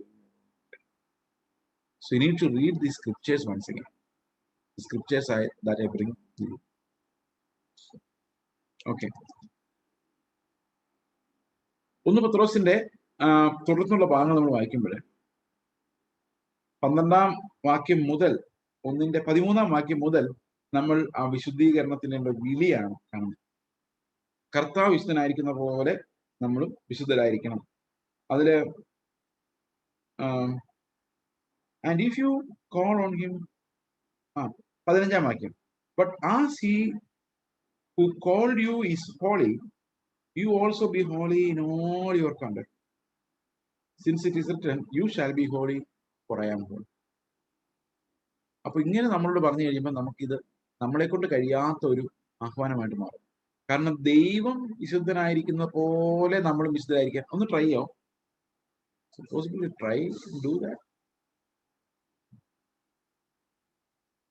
ഓക്കെ. അപ്പോൾ ഇവിടെ ഈ വിശുദ്ധീകരണത്തിന് ആവശ്യമായ ഏറ്റവും എസെൻഷ്യൽ ആയിട്ടുള്ള കാരണമായിട്ട് ഇവിടെ പറയുന്നത് ഒരു ഫെയ്ത്ത് ആണ്. ആ ഫെയ്ത്ത് 2 പത്രോസ് വായിക്കുമ്പോഴും അതേ ഫെയ്ത്ത് എക്സ്പ്ലെയിൻ ചെയ്യുന്നുണ്ട്. 2 പത്രോസ് വായിക്കുമ്പോഴും ഈ സ്പെഷ്യൽ ഫെയ്ത്ത്, ആ ഫെയ്ത്ത് ആണ് നമ്മുടെ വിശുദ്ധീകരണത്തിലേക്ക് നയിക്കുന്നത്. ആ ഫെയ്ത്ത് ഇവിടെ 1:7 പറയുന്നത് നമ്മുടെ വിശ്വാസത്തിന്റെ പരിശോധന. That's a faith that will be continuously examined. വിശ്വാസത്തിന്റെ പരിശോധന ഏറിയ പൊന്നിനേക്കാളും വിലയേറിയതാണ്. അപ്പം the examination of our faith, നമ്മുടെ വിശ്വാസത്തെ പരിശോധിച്ച് നോക്കുന്നത് തന്നെ അല്ല. വിശ്വാസം പ്രഷ്യസ് ആണെന്നുള്ളത് പോട്ടെ, ആ വിശ്വാസം പരിശോധിക്കപ്പെടുന്നത് തന്നെ പ്രഷ്യസ് ആണ്. അപ്പൊ കൊറോണ ഭയങ്കര പ്രഷ്യസ് ആയിരുന്നു. എന്തുകൊണ്ടാ? ഒത്തിരി പേരുടെ ജീവനും കൊണ്ട് പോയൊരു സാധനം. പക്ഷെ ദാറ്റ് വാസ് പ്രഷ്യസ് കാരണം നമ്മുടെ വിശ്വാസത്തെ പരിശോധിച്ചു. അതിനകത്തൊരു വിശ്വാസത്തിന്റെ പരിശോധന ഉണ്ടായിരുന്നു. ചെയ്സ് എന്ന് പറയുന്നവൻ എന്താണ് നോക്കിക്കൊണ്ടിരിക്കുന്നതെന്ന് പരിശോധിച്ചു. എങ്ങനെ പരിശോധിച്ചെന്നറിയോ? ഞാൻ ഈ കഴിഞ്ഞ ജൂലൈയിൽ അമേരിക്കയിൽ വരേണ്ടതായിരുന്നു 20 ദിവസത്തേക്ക്. PCNAC ഉൾപ്പെടെയുള്ള ചില മീറ്റിംഗ്സിന് വേണ്ടി 20 ദിവസത്തേക്ക്. അമേരിക്ക മാത്രമല്ല, അമേരിക്കയിൽ എനിക്ക് 20 ദിവസത്തിൽ കൂടുതൽ നിൽക്കാൻ പറ്റാത്ത പോലത്തെ പ്രോഗ്രാംസ് ആയിരുന്നു. അതിനുശേഷം കാനഡയിലേക്കും ഓസ്ട്രേലിയയിലേക്കും എല്ലാം 7 രാജ്യങ്ങളിലേക്കുള്ള കോളിംഗ് ഒന്നും ഒഴിയാതെ എല്ലാം ക്യാൻസലായി. നിങ്ങൾ വിചാരിക്കുമായിരിക്കും, ഓയ്യോ കഷ്ടമായി പോയല്ലോ. അങ്ങനെ വിചാരിക്കണോ? ഒരാവശ്യമില്ല. കാരണം അന്ന് ഞാൻ നേരിട്ട് വന്നിരുന്നെങ്കിൽ എത്ര പേരോട് പറയുമായിരുന്നോ അതിന്റെ ഒരു 10 ഇരട്ടി അല്ല 100 ഇരട്ടി ആൾക്കാരോട് ഈ സൂമിലൂടെ സുവിശേഷം പറഞ്ഞു. രാവിലെയൊന്നും ഉച്ചയ്ക്കൊന്നും ഇല്ലാതെ. ഈ കോവിഡ് തുടങ്ങുന്നതിന് മുമ്പ് ജനുവരി മാസത്തിൽ ഞാനും കർത്താവും തമ്മിൽ ഒരു കുഞ്ഞു കോൺവെർസേഷൻ. എനിക്ക് ഭയങ്കര സന്തോഷം തോന്നി. കർത്താവ് ഇങ്ങനെ അവന്റെ വചനം പറയാൻ വേണ്ടി എന്നെ തെരഞ്ഞെടുത്തല്ലോ. ഞാൻ ഒരു ദിവസം കർത്താവ് എന്നെ ഈ ഒരു വചനം എനിക്ക് തന്നതിനായിട്ട് സ്തോത്രം എന്ന് ഞാൻ പറയലും കർത്താവിന്റെ ആത്മാവിനോട് പറഞ്ഞു, നീ ഇപ്പൊ സ്തോത്രം ചെയ്യുന്ന പോലെ ചെയ്താൽ മതി, ഇത് കൂടുതലാണ്. കാരണം ഈ വചനം നിനക്ക് തരിക എന്ന് പറയുന്നത്, നിന്നെ ശുശ്രൂഷക്കാരനാക്കുക എന്ന് പറയുന്നത് എനിക്ക് വളരെ നിസ്സാരമായ ഒരു കാര്യമാണ്. പക്ഷെ നിനക്ക് എന്റെ ജീവൻ തരാൻ വേണ്ടിയാണ് ഞാൻ ഏറ്റവും കൂടുതൽ വേദന അനുഭവിച്ചത്. അതുകൊണ്ട് നീ പുൽപ്പിറ്റിൽ നിന്നാലും വീട്ടിലിരുന്നാലും നടന്നാലും തളർന്നു കിടക്കുവാണെങ്കിലും ഒരു പ്രയോജനം ഇല്ലാത്തൊരവസ്ഥയിലാണെങ്കിൽ നിന്നിൽ വ്യാപരിക്കുന്ന പുത്രന്റെ ജീവനെ ഓർത്ത് സ്തോത്രം ചെയ്താണ്. കാരണം that's the most precious thing that I have given, the life of a son. ഈ ജീവൻ നമ്മളിലേക്ക് പകർന്നു എന്നുള്ളതാണ് ദൈവം ഏറ്റവും ചെലവേറിയതായിട്ട് നമുക്ക് തന്നു. For that he had to make his son die on the cross, suffer all the pain. അപ്പൊ അതാണ് നമുക്ക് ശരിക്കും ആനന്ദിക്കാനുള്ളത്. ഞാൻ ആലോചിക്കുമായിരുന്നു, the time of covid, early days, എന്നോട് കർത്താവ് ഒരു കാര്യം ആവശ്യപ്പെട്ടു. പത്രോസിന്റെ ലേഖനം മാത്രം വായിക്കും. 2 പത്രോസ്, 1 പത്രോസ്. ഇത് തിരിച്ചും മറിച്ചും തിരിച്ചും മുഴുവൻ വായിച്ചു. ഒരു പ്രാവശ്യമല്ല, പല പ്രാവശ്യം. അന്ന് പ്രസംഗിക്കാൻ ആര് വിളിച്ചാലും പത്രോസിന്റെ ലേഖനം. അതാണ് ഹൃദയത്തിൽ ഇങ്ങനെ ബേർഡനായിട്ട്. ഈ 7-ാം വാക്യം പ്രധാനമായിട്ടും നിങ്ങളുടെ വിശ്വാസത്തിന്റെ പരിശോധന. പല പ്രവാചകന്മാരും പലതും ഓഫർ ചെയ്തിട്ടുണ്ട്. അടുത്ത ആഴ്ച വിടുതല്, അടുത്ത വർഷം വിടുതല്. അപ്പൊ നമ്മൾ അതാണോ നോക്കിയിരിക്കുന്നത്, അതോ സ്വർഗത്തിലെ തേജസ്സാണോ നോക്കി പരിശോധന? കോവിഡ് വരുന്നു, നിങ്ങളുടെ പ്രത്യാശ എന്താണ്? മുറുകെ പിടിച്ചോ. അപ്പൊ വിശ്വാസത്തിന്റെ പരിശോധന ശരിക്കും നമ്മൾ എങ്ങോട്ട് നോക്കിയാൽ ജീവിക്കുന്നതെന്നാണ് കർത്താവ് നോക്കുന്നത്. മരണത്തെ പേടിയുണ്ടോ? നമ്മൾ സമ്പാദിക്കാൻ വേണ്ടിയാണോ ജീവിക്കുന്നത്, അതോ കർത്താവിന്റെ അടുത്ത് വിശദീകരിക്കപ്പെടാൻ വേണ്ടിയാണോ ജീവിക്കുന്നത്? ഇതൊക്കെയാണെന്ന് ഉയർന്ന ചോദ്യങ്ങൾ. ഇപ്പൊ 7-ാം വാക്യം നമ്മൾ ഇംഗ്ലീഷിൽ വായിക്കുമ്പം നിങ്ങളുടെ വിശ്വാസത്തിന്റെ പരിശോധന എന്നല്ല, അവിടെ എഴുതിയിരിക്കുന്നത് എനിക്ക് ഭയങ്കര ഇഷ്ടപ്പെട്ടു. 2 ശരിയാ, 2 കൂടെ കിട്ടുമായിരുന്നു, നല്ലതായിരുന്നു. The tested genuineness of your faith. പരിശോധിച്ച് ജെന്യുവിൻ ആണെന്ന് കണ്ടെത്തിയ നിങ്ങളുടെ വിശ്വാസം, ഇളകാത്തതാണ്, രക്ഷാകരമാണ് എന്ന് കണ്ടെത്തപ്പെട്ട നിങ്ങളുടെ വിശ്വാസം. അതിനെക്കുറിച്ച് 2 പത്രോസ് 1:1 പറയുന്നത് ഇങ്ങനെയാണ്: To those who have obtained a faith of equal standing with ours by the righteousness of our God. ഞങ്ങൾക്ക് ലഭിച്ച ദൈവത്തിന്റെയും ക്രിസ്തുവിന്റെയും നീതിയാൽ ഞങ്ങൾക്ക് ലഭിച്ച അതേ വിലയേറിയ വിശ്വാസം ലഭിച്ചവർക്ക്. That means that faith, that standard faith that the apostles received. Apostles receive the standard എന്താണ്? എന്റെ ഉയർച്ചയ്ക്ക് തടസ്സമായി നിൽക്കുന്ന, അതാണോ അപ്പോസ്തലന്മാർക്ക് കിട്ടിയ വിശ്വാസം? ആണോ? എന്നെ ഈ ലോകത്ത് നിന്ദിച്ചവരുടെ നടുവിൽ എന്നെ മാനമായി നടത്തുന്ന, അങ്ങനെ പറഞ്ഞാലാണോ പത്രോസ് നടന്നത്? ആ ഫെയ്ത്ത് ആണോ അവർക്ക് കിട്ടിയത്? അല്ല. അവർക്ക് കിട്ടിയ ഫെയ്ത്ത് എന്താണ്? ഈ ലോകം മലിനം എന്നെണ്ണാനും ഒന്നും ഇവിടെ ഇല്ലെന്ന് കാണാനും കാണാത്തൊരു നിത്യതയെ നോക്കിക്കൊണ്ടിരിക്കാനുള്ള ഫെയ്ത്ത് അല്ലേ അവർക്ക് ലഭിച്ചത്. അതേ ഫെയ്ത്ത് ലഭിച്ചവർക്ക് മാത്രമേ എന്തുള്ളൂ? ഈ വിശുദ്ധീകരണത്തെ കുറിച്ചുള്ള ടീച്ചിങ് ഉള്ളൂ, പത്രോസിന്റെ ലേഖനവും. So what faith have you received? Is that a faith of equal standing with the apostles? Or is it an existential faith which pushes you into the struggles of existence? What faith did you receive? എന്ത് വിശ്വാസമാണ് നിങ്ങൾ പ്രാപിച്ചത്?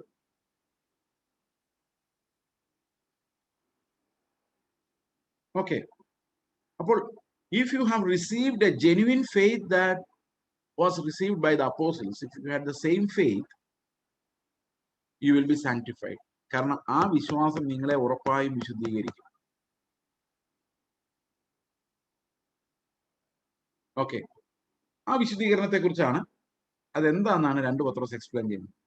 വിശുദ്ധീകരിക്കപ്പെടാനുള്ള ആഹ്വാനം മുഴുവൻ 1 പത്രോസിലാണ്. അതിന്റെ കുറെ കാര്യങ്ങൾ പറയുന്നുണ്ടെങ്കിലും അതൊരു theological explanation as to what is sanctification എന്നുള്ളത് നമുക്ക് മനസ്സിലാകുന്നത് 2 പത്രോസിലാണ്. അതെങ്ങനെയാണ് ഈ വിശുദ്ധീകരണം നമുക്ക് സംഭവിക്കുന്നത്? Let's examine. 2 പത്രോസ് 1:3. ഇത് മലയാളത്തിൽ വായിക്കുമ്പോൾ ഒരു ഇൻകംപ്ലീറ്റ്നെസ് ഉണ്ട്, പക്ഷെ ഇത് ഇംഗ്ലീഷിൽ ഏത് വേർഷനിൽ വായിച്ചാലും gives a better rendition. Okay, verse 3. His divine power has granted to us all things that pertain to life and godliness through the knowledge of him who called us to his own glory and excellence. അവന്റെ മഹത്വത്താലും വീര്യത്താലും നമ്മെ വിളിച്ചവന്റെ പരിജ്ഞാനത്താൽ നമുക്ക് ജീവനും ഭക്തിക്കും വേണ്ടിയതൊക്കെ അവൻ നമുക്ക് നൽകിയിരിക്കുന്നു. ഈ ജീവനും ഭക്തിക്കും വേണ്ടത് എന്താണ്? ജീവന് വേണ്ടത് എന്താണ്? ആഹാരം. ഭക്തിക്ക് വേണ്ടത് എന്താണ്? ചർച്ചിൽ പോകാനുള്ള പൈസ, വണ്ടിക്കൂലി, സ്വത്രാച്ചിടാനുള്ള പണം. ഭക്തിക്ക് വേണ്ടത് അല്ലെ? ബൈബിൾ വാങ്ങിക്കാനുള്ള പൈസ. പിന്നെ ഇപ്പം വേറൊരു കാര്യമുണ്ട്, ഇന്ത്യയിൽ മൊബൈൽ റീചാർജ് ചെയ്യാനുള്ള പൈസ ഭക്തിക്ക് ആവശ്യമാണ്. കാരണം ഇന്ന് ചർച്ച് വരെ യൂട്യൂബിലാണ്. ഇമാജിൻ ഈ ഇന്ത്യയിലെ സ്ഥിതിയാണ്. രാവിലെ TV ഓൺ ചെയ്യുക, ടിവിയുടെ മുമ്പിരുന്ന് ഹല്ലേലൂയ സ്തോത്രം പറയുക, ചർച്ചായി. ചർച്ച ആയോ? ചർച്ച ആയില്ല, ഒന്നും ആയില്ല. അപ്പൊ ജനങ്ങളുടെ പ്രലോഭനം എന്താണെന്ന് വെച്ച് കഴിഞ്ഞാൽ എല്ലാ ദിവസവും ഒരേ പാസ്റ്റർ പ്രസംഗം കേട്ടോണ്ടിരിക്കുക. അത് സ്പെഷ്യൽ പാസ്റ്റർമാർ എപ്പോഴും പ്രസംഗിക്കുമല്ലോ. ടിവിയുടെ മുമ്പിൽ ഇരുന്ന് കഴിഞ്ഞാൽ അതാ നല്ലത്. അതുപോലെ സംഗീതം, നമ്മുടെ ചർച്ചിലെ കാരണന്മാരെല്ലാം പാടുന്നതിനേക്കാൾ എത്രയോ മനോഹരമായിട്ടാണ് ഈ പ്രൊഫഷണൽസ് ഗിറ്റാറും കീബോർഡും ചെണ്ടയും മേളവും മദ്ദളവും ഒക്കെ വെച്ചോണ്ട് തകർക്കുന്നത്. അപ്പൊ ഞായറാഴ്ചകളിൽ വീട്ടിലിരിക്കുന്നതല്ലേ, പൈസ ചെലവില്ല, വണ്ടിക്കൂലി മുടക്കണ്ട. ജീവനും ഭക്തിക്കും വേണ്ടി എന്ത് ചെയ്താൽ മതി? ഈ ഇന്റർനെറ്റ് റീചാർജ് ചെയ്താൽ മതി. പ്രിയ സഹോദരങ്ങളെ, അത്ഭുതമൊന്നുമില്ല. അതിന്റെ കാര്യം എന്താ? ഇപ്പൊ ചർച്ചിൽ പോയിട്ടും വലിയ കാര്യമില്ലാത്ത അവസ്ഥയിലോട്ട് വന്നിട്ടുണ്ട്. കാരണം ചർച്ചിന്റെ സ്റ്റേജാണ് മുഴുവൻ ചെയ്യുന്നത്. ഈ പോയിരിക്കുന്നവന് ഒരു പണിയും ഇല്ലാതായി. പണ്ട് ഈ ചെന്നിരിക്കുന്നവന് എന്തെങ്കിലും പണിയുണ്ടായിരുന്നു, പ്രാർത്ഥിക്കാനോ അല്ലെങ്കിൽ ഒരു സാക്ഷ്യം പറയാനോ അല്ലെങ്കിൽ ഒരു പ്രബോധനം പറയാനൊക്കെ പറ്റുമായിരുന്നു പണ്ടത്തെ കാലത്ത്. ഇന്ന് പാട്ട് പാടാൻ പോലും നമ്മൾക്ക് പറ്റിയില്ല. എല്ലാ പ്രൊഫഷണൽസാണ്, സ്റ്റേജിലുള്ള പ്രൊഫഷണൽസാണ് മുഴുവൻ പരിപാടിയും ചെയ്യുന്നത്. ശരിയാണോ ഞാൻ പറഞ്ഞു? പ്രാർത്ഥിക്കുന്നവര് ആരെങ്കിലും പാസ്റ്റർമാർ കാണും, അവർ തന്നെ എല്ലാം ചെയ്തോളും. ഈ ഇരിക്കുന്ന ജനത്തിന് യാതൊന്നും കോൺട്രിബ്യൂട്ട് ചെയ്യാനില്ല. ആ അവയവങ്ങൾക്ക് ഈ ശരീരത്തോട് ഒരു കാര്യം ചെയ്യാനില്ല. കിട്ടുന്ന തിന്നുക വിഴുങ്ങുക എന്നുള്ളതല്ലാതെ അങ്ങോട്ടൊന്നും കൊടുക്കാനില്ല. എന്നാൽ പിന്നെ ടി വി ഇരുന്നാലും കിട്ടുമല്ലോ. So why should you go and just see? പണ്ട് കാനോച്ചൻ പറഞ്ഞ പോലെ സുറിയാനി ക്രിസ്ത്യാനികൾക്ക് എല്ലാ ഞായറാഴ്ചയും 4 ഓണമാണ് എന്ന് പണ്ട് പുള്ളി പറഞ്ഞിട്ടുണ്ട്. 4 ഓണം എന്ന് പറഞ്ഞാൽ വന്നോണം, നിന്നോണം, കണ്ടോണം, പൊക്കോണം. ഞായറാഴ്ചത്തെ പരിപാടി അത്രേ ഉള്ളൂ. നമ്മൾ ഇപ്പൊ ഇരുന്നോണമെന്നും കൂടെ ഉള്ളതുകൊണ്ട് വ്യത്യാസം നമുക്കുള്ളൂ. ഇരിക്കാൻ അനുവദിക്കുന്നുണ്ട്. Otherwise, there is nothing that a human being, a believer, is doing in the church. Just watch the performance and give money. Watch the performance on the stage and give money. The performance is good, they get more money. Okay, you call this a church? That is not a church. Churchill participation ഉണ്ടാകും. അവിടെ കൃപാവരങ്ങളുള്ള പലരും മിണ്ടാൻ പറ്റാതിരിപ്പുണ്ട് സഭയ്ക്കകത്ത്. ദൈവം ഉപയോഗിക്കുമായിരിക്കുന്ന അനേകം ആൾക്കാർ. പക്ഷെ അവരവർക്ക് തോന്നിയ പോലെ നിന്ന് പ്രസംഗിക്കുന്നവരല്ല ഞാൻ പറഞ്ഞു. They should be under the authority of the church. ചർച്ചിലെ മൂപ്പന്മാർ ഇരിക്കാൻ പറഞ്ഞ് ഇരിക്കണം. പക്ഷേ still there is a ministry to every organ of the church. Okay, അപ്പൊ ഞാനിത് പറഞ്ഞു വന്നത് ജീവനും ഭക്തിക്കുമുള്ള ഇൻവെസ്റ്റ്മെന്റിനെ കുറിച്ച് പറയാൻ വേണ്ടി. ഞാൻ അങ്ങനെ ആദ്യം വിചാരിച്ചോണ്ട്, പക്ഷെ പിന്നെ മനസ്സിലായത് the whole thing is different.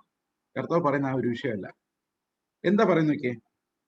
His divine power has granted to us all things that pertain to life and godliness. അതെന്താ നമുക്ക് തന്നിരിക്കുന്നത്? അവന്റെ ദിവ്യശക്തിയാണ്. അവന്റെ ദിവ്യശക്തി, ഡിവൈൻ പവർ. എന്തിനു വേണ്ടിയുള്ള ജീവനാണ്? അടുത്ത വാക്യത്തിൽ ഇങ്ങനെ പറയുന്നത്, through the knowledge of him, അവന്റെ പരിജ്ഞാനത്തിൽ. എന്തിനുള്ളതാ? Who called us to his own glory and excellence. അവന്റെ വീര്യത്തിലേക്ക്, മഹത്വത്തിലേക്കും വീര്യത്തിലേക്കും. മലയാളത്തിൽ പറയുമ്പോൾ അവന്റെ മഹത്വത്താലും വീര്യത്താലും നമ്മെ വിളിച്ചവന്റെ. ഇംഗ്ലീഷ് എഴുതിയേക്കുമ്പോൾ അവന്റെ മഹത്വത്താലും വീര്യത്താലും എന്നല്ല, മഹത്വത്തിലേക്കും വീര്യത്തിലേക്കും. Called to his glory and to his excellence. അപ്പൊ നമുക്കൊരു വലിയ വിളിയുണ്ട്. എന്താ വിളി എന്നറിയോ? അവന്റെ മഹത്വം പ്രാപിക്കണം, അവനെ പോലെ എക്സലന്റ് ആകണം. അതാ വിളി. ആ വിളിക്ക് പൂർത്തിയാക്കാൻ അവന്റെ പരിജ്ഞാനത്തിൽ ജീവിക്കണം. ഈ പരിജ്ഞാനം എന്ന് പറയുന്ന സാധനം എന്താണെന്നറിയാം? അതും കൂടെ പറഞ്ഞാൽ ഈ വാക്യങ്ങൾ കംപ്ലീറ്റ് ആവുക. വിവരം, അറിവ്, പരിജ്ഞാനം, ഇത് മൂന്നാണ്. Information, knowledge and wisdom. Information എന്ന് പറയുന്നത് ഒരു വിവരം കളക്ട് ചെയ്യുക. ഉദാഹരണത്തിന് എൻ്റെ ഒരു നയാ പൈസ ഇല്ലാതിരിക്കുന്ന അവസ്ഥയെന്ന് വിചാരിച്ചു. അങ്ങനെ വിചാരിച്ചാൽ മതി. കുറച്ച് അപ്പൊ ഞാൻ പാസ്റ്ററോട് ചെന്ന് പറയാണ്, പാസ്റ്റർ എൻ്റെ ഒരു രൂപ പോലും ഇല്ല, എനിക്ക് എന്ത് ചെയ്യണമെന്ന് അറിയാൻ മേല. നിങ്ങളൊരു ഉദാഹരണം കേട്ടോ, എൻ്റെ പൈസയൊക്കെ ഉണ്ട്, ഞാൻ ഉദാഹരണം പറഞ്ഞു. അപ്പൊ പാസ്റ്റർ പറയാണ്, പ്രാർത്ഥിച്ച ദൈവം തരുന്നു. അപ്പൊ എനിക്കൊരു വിവരം കിട്ടി. എന്താ വിവരം? പ്രാർത്ഥിച്ചാൽ ദൈവം തരും. ഇതിനാണ് വിവരം എന്ന് പറയുന്നത്. ഞാൻ പോയിരുന്ന് പ്രാർത്ഥിച്ചു, എനിക്ക് പൈസ കിട്ടി. അപ്പൊ അതെനിക്കൊരു അറിവായി മാറും. ഞാൻ മറ്റൊരാളോട് പറയും, അറിയാമോ, പ്രാർത്ഥിച്ചാൽ ദൈവം പൈസ തരും. ഇതെനിക്ക് അറിവായി. നേരത്തെ എന്തായിരുന്നു? ഇതൊരു വിവരമായിരുന്നു. എന്നാൽ പരിജ്ഞാനം എന്ന് പറഞ്ഞാൽ എന്താണ്? പരിജ്ഞാനത്തിൽ നിന്ന് വരുന്ന അറിവുണ്ട് കേട്ടോ, അത് വിവരത്തിൽ നിന്ന് വരുന്ന അറിവിനെ കുറിച്ച് ഞാൻ പറഞ്ഞു. Information, knowledge. ഡിവൈൻ നോളജ് ഉണ്ട്, അത് പരിജ്ഞാനമായിട്ട് ബന്ധപ്പെട്ടതാണ്. ഓക്കെ, പരിജ്ഞാനം എന്ന് പറഞ്ഞാൽ എന്താ? ഞാൻ പാസ്റ്റർ പറയാം, പാസ്റ്ററെ ഭയങ്കര കഷ്ടപ്പാടാണ്, ഇത് ചെയ്യണമെന്ന് അറിയാമേ. പാസ്റ്റർ പറയാണ്, നമുക്ക് സന്തോഷവും സങ്കടവും ജീവിതത്തിലുണ്ട്, സമൃദ്ധിയും ദാരിദ്ര്യവും ഉണ്ട്. ഈ രണ്ടിടത്തും ഇരിക്കാൻ നമ്മൾ പഠിക്കണം. കാരണം ക്രിസ്തു നടന്ന വഴിയില്, ഒരു ഇടുക്ക് വഴിയില്, അവൻ എല്ലാം സന്തോഷത്തോടെ അനുഭവിച്ചവനാണ്. നമ്മൾ വാട്ട് വുഡ് ജീസസ് ഡു എന്നാ ചിന്തിക്കേണ്ടത്. ക്രിസ്തു ആയിരുന്നെങ്കിൽ എന്ന് ചിന്തിച്ചു നോക്കി. നമ്മുടെ എല്ലാ സങ്കടങ്ങളും മാറും. കാരണം നമ്മൾ ആ പരിശീലനത്തിനായിട്ട് വിളിക്കപ്പെട്ടവർ. ഈ ക്രിസ്തുവിലേക്ക് നമ്മൾ പോകുന്നതാണ് പരിജ്ഞാനം, അവന്റെ പരിജ്ഞാനം. പൗലോസ് പറയാണ്, അവന്റെ പരിജ്ഞാനത്തിന്റെ ശ്രേഷ്ഠത നിമിത്തം ഞാൻ എനിക്കുള്ളതെല്ലാം ചവറന്നു. പരിജ്ഞാനം എന്ന് പറയുന്നത് ക്രിസ്തു എന്ത് ചിന്തിക്കുമായിരുന്നു. ഉദാഹരണത്തിന് ഈ ലോകത്തുള്ളതെല്ലാം ചവർന്നെണ്ണുന്നല്ലേ പറയും, പരിജ്ഞാനത്തെ പ്രതിയാണ്. ഈ ലോകത്തിലുള്ളതെല്ലാം ചവർന്നെണ്ണുക എന്ന് പറഞ്ഞു കഴിയുമ്പോൾ, ഉദാഹരണത്തിന് അസറ്റായിട്ട് നമ്മൾ സാധാരണ രീതിയിൽ കരുതുന്നതെല്ലാം ക്രിസ്തുവിന്റെ പരിജ്ഞാനം വന്നു കഴിഞ്ഞാൽ ചവറായിട്ട്. ഞാനിപ്പം നിങ്ങളുടെ ചർച്ചിലൊരു മെമ്പറാന്ന് വിചാരിച്ചു. ഞാൻ നോർത്ത് ഇന്ത്യയിൽ അല്ലെങ്കിൽ എവിടെയെങ്കിലും അങ്ങനെ ദുർഘടമായ സ്ഥലത്ത് സുശേഷയിലേക്ക് പോകാൻ തീരുമാനിച്ചിട്ടുണ്ടെങ്കിൽ, അപ്പൊ നിങ്ങൾ ചർച്ച തീരുമാനിക്കുകയാണ് ഈ മനുഷ്യനെ നമ്മൾ സപ്പോർട്ട് ചെയ്യും. ഇന്ത്യയിലാണ് ജീവിക്കാൻ, ഒരു മാസം ഒരു നോർത്ത് ഇന്ത്യയിലൊക്കെയാണ് ഒരു 10,000 രൂപ കൊടുത്തേക്കാം. വേറെ വേണ്ട 10,000 അല്ല 20,000 കൊടുത്തേക്കാം, ആഘോഷമായിട്ട് ജീവിക്കും. ഒരു മാസം തോറും 20,000 രൂപ വെച്ച് ലാഭമാണോ നഷ്ടമാണോ?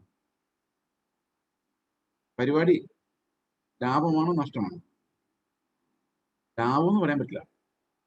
കാര്യം എന്താണെന്നറിയോ, ഈ കർത്താവ് എങ്ങനെയാണ് ഒരു നയാ പൈസ പോലും ഇല്ലാതെ നടന്നത്? ഈ ഉപജീവന ചിന്തകളുടെ മേൽ എങ്ങനെയാണ് വിക്ടറി എടുക്കാൻ പറ്റുന്നത്? ഒന്നുമില്ലെങ്കിലും കർത്താവിന്റെ കൈ പിടിച്ച് നടക്കുന്ന ആ നടപ്പ് ക്രിസ്തു എങ്ങനെയാണ് നടന്നത്? ഈ വിഷയങ്ങളൊന്നും ഈ മനുഷ്യൻ ഒരിക്കലും പഠിക്കാൻ പോകുന്നില്ല. കാരണം അവൻ കഷ്ടതയിലൂടെ പോകും എന്ന് വിചാരിച്ച് മനഃപൂർവ്വം നമ്മൾ കഷ്ടതയിലാക്കി വിടരുത് കേട്ടോ. ചില ആൾക്കാർ വേറെ ആൾക്കാരെ കഷ്ടത പഠിപ്പിക്കാൻ വേണ്ടി പൈസ കൊടുക്കാതിരിക്കും. അവനിത്തിരി കഷ്ടപ്പെട്ട് വിശ്വാസം പഠിക്കട്ടെ. നിങ്ങളാണോ അവരെ വിശ്വാസം പഠിപ്പിക്കുന്നത്? ഇല്ല, യു ആർ നോട്ട് യജമാനൻ. ഞാൻ പറഞ്ഞത് ഈ ലോകത്തിലെ അസറ്റ്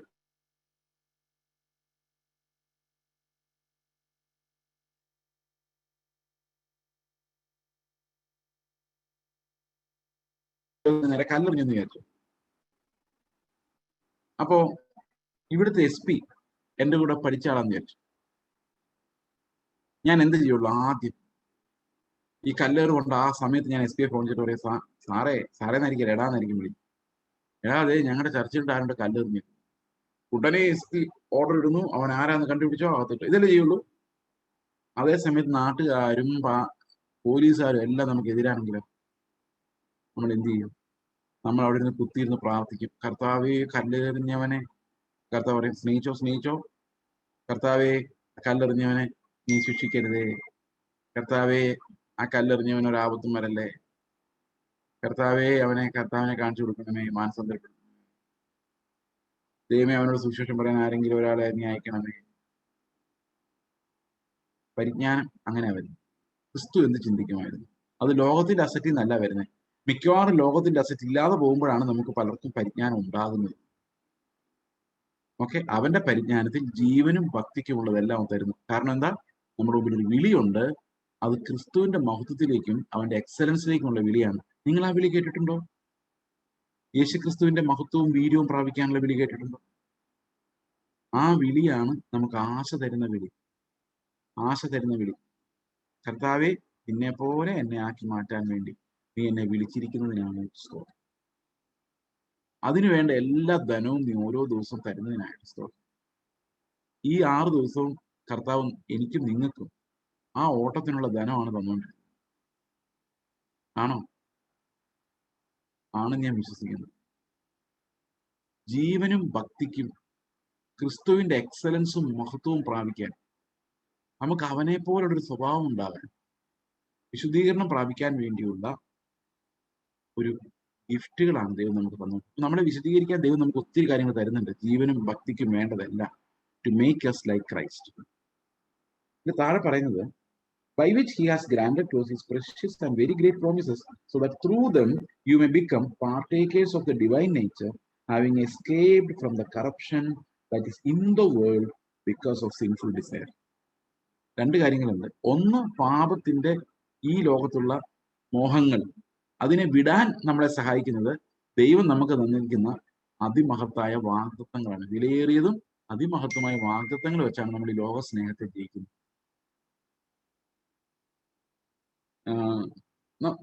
ഞങ്ങളുടെ കുഞ്ഞിന് ഒരു 1.5 വയസ്സുള്ളപ്പോൾ ഒരു വലിയ അസുഖം ഉണ്ടായി, 1.25 വയസ്സുള്ളപ്പോൾ. അപ്പൊ അതിനു മുമ്പ് അവൻ ചെറിയ ചെറിയ വാക്ക്, ഇപ്പം നമ്മുടെ വീട് എന്തിയാ മോനെ ചോദിക്കും, ഇങ്ങനെ വീട് ഇതാ എന്ന് പറഞ്ഞ് കാണിച്ചു കൊടുക്കുമായിരുന്നു. എവിടെ നിന്നാലും ഈ കുഡ് സെൻസ് ദാറ്റ്.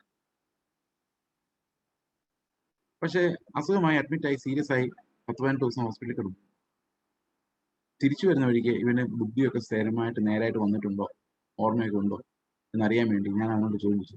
ഞങ്ങളുടെ വീടിന്റെ സ്ട്രീറ്റിലോട്ട് തിരിയുന്ന സമയത്ത് ഞാൻ ചോദിച്ചു, മോനെ നമ്മുടെ വീട് എന്ത് ചോദിച്ചു.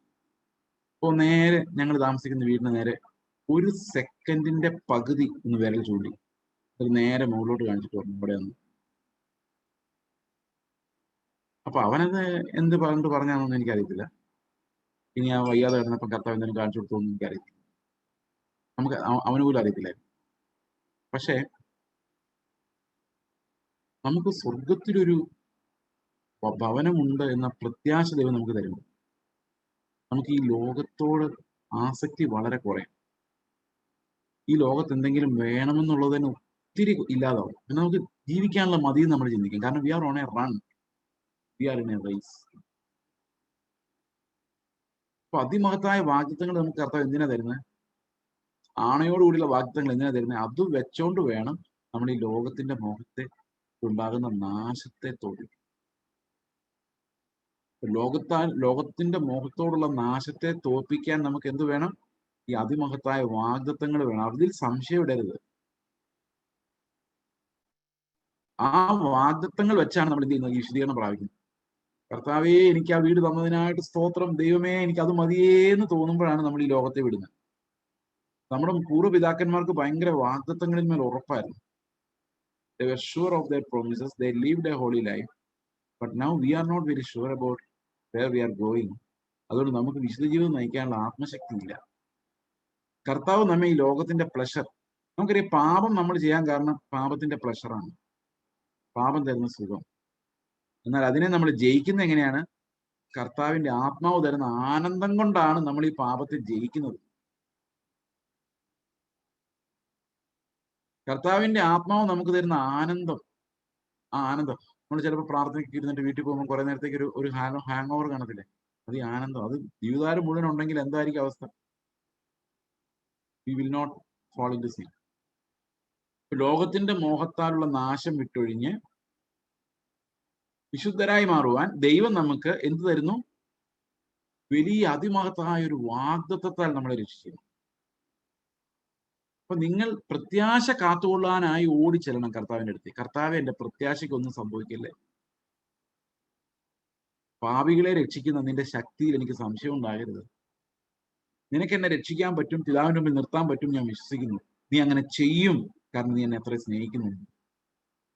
ഇപ്പൊ എന്നെ നോക്കുമ്പം ഒരു ഷേപ്പിലൊന്നുമല്ല, പക്ഷെ you can make me into a shape, a perfect shape. രക്ഷിക്കാനുള്ള നിന്റെ കഴിവിനെ ഞാൻ കൺഫ്യൂസ് ചെയ്യുന്നു, ഏറ്റുപറയുന്നു. മുമ്പോട്ട് വരുമ്പോൾ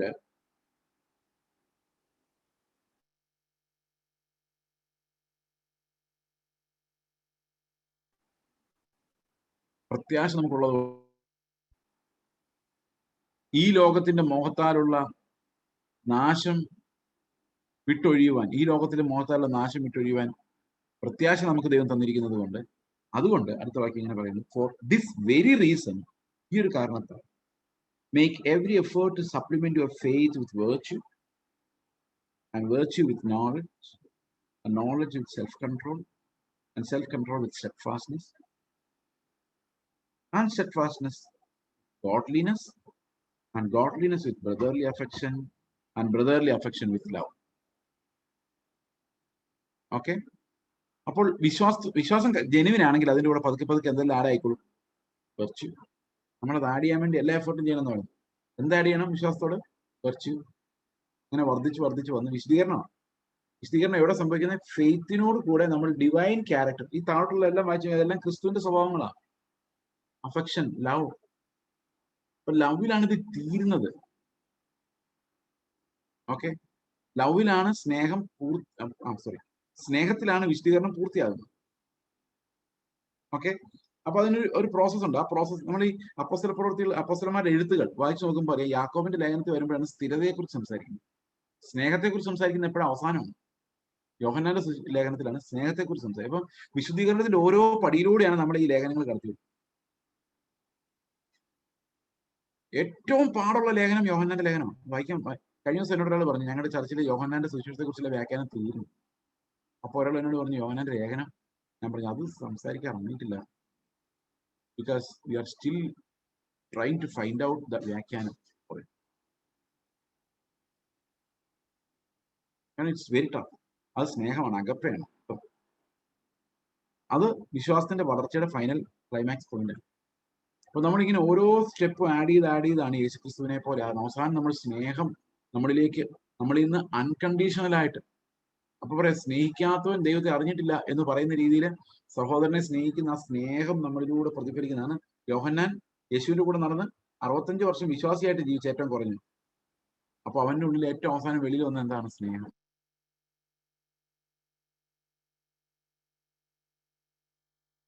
തികഞ്ഞവരായിട്ട് അവര്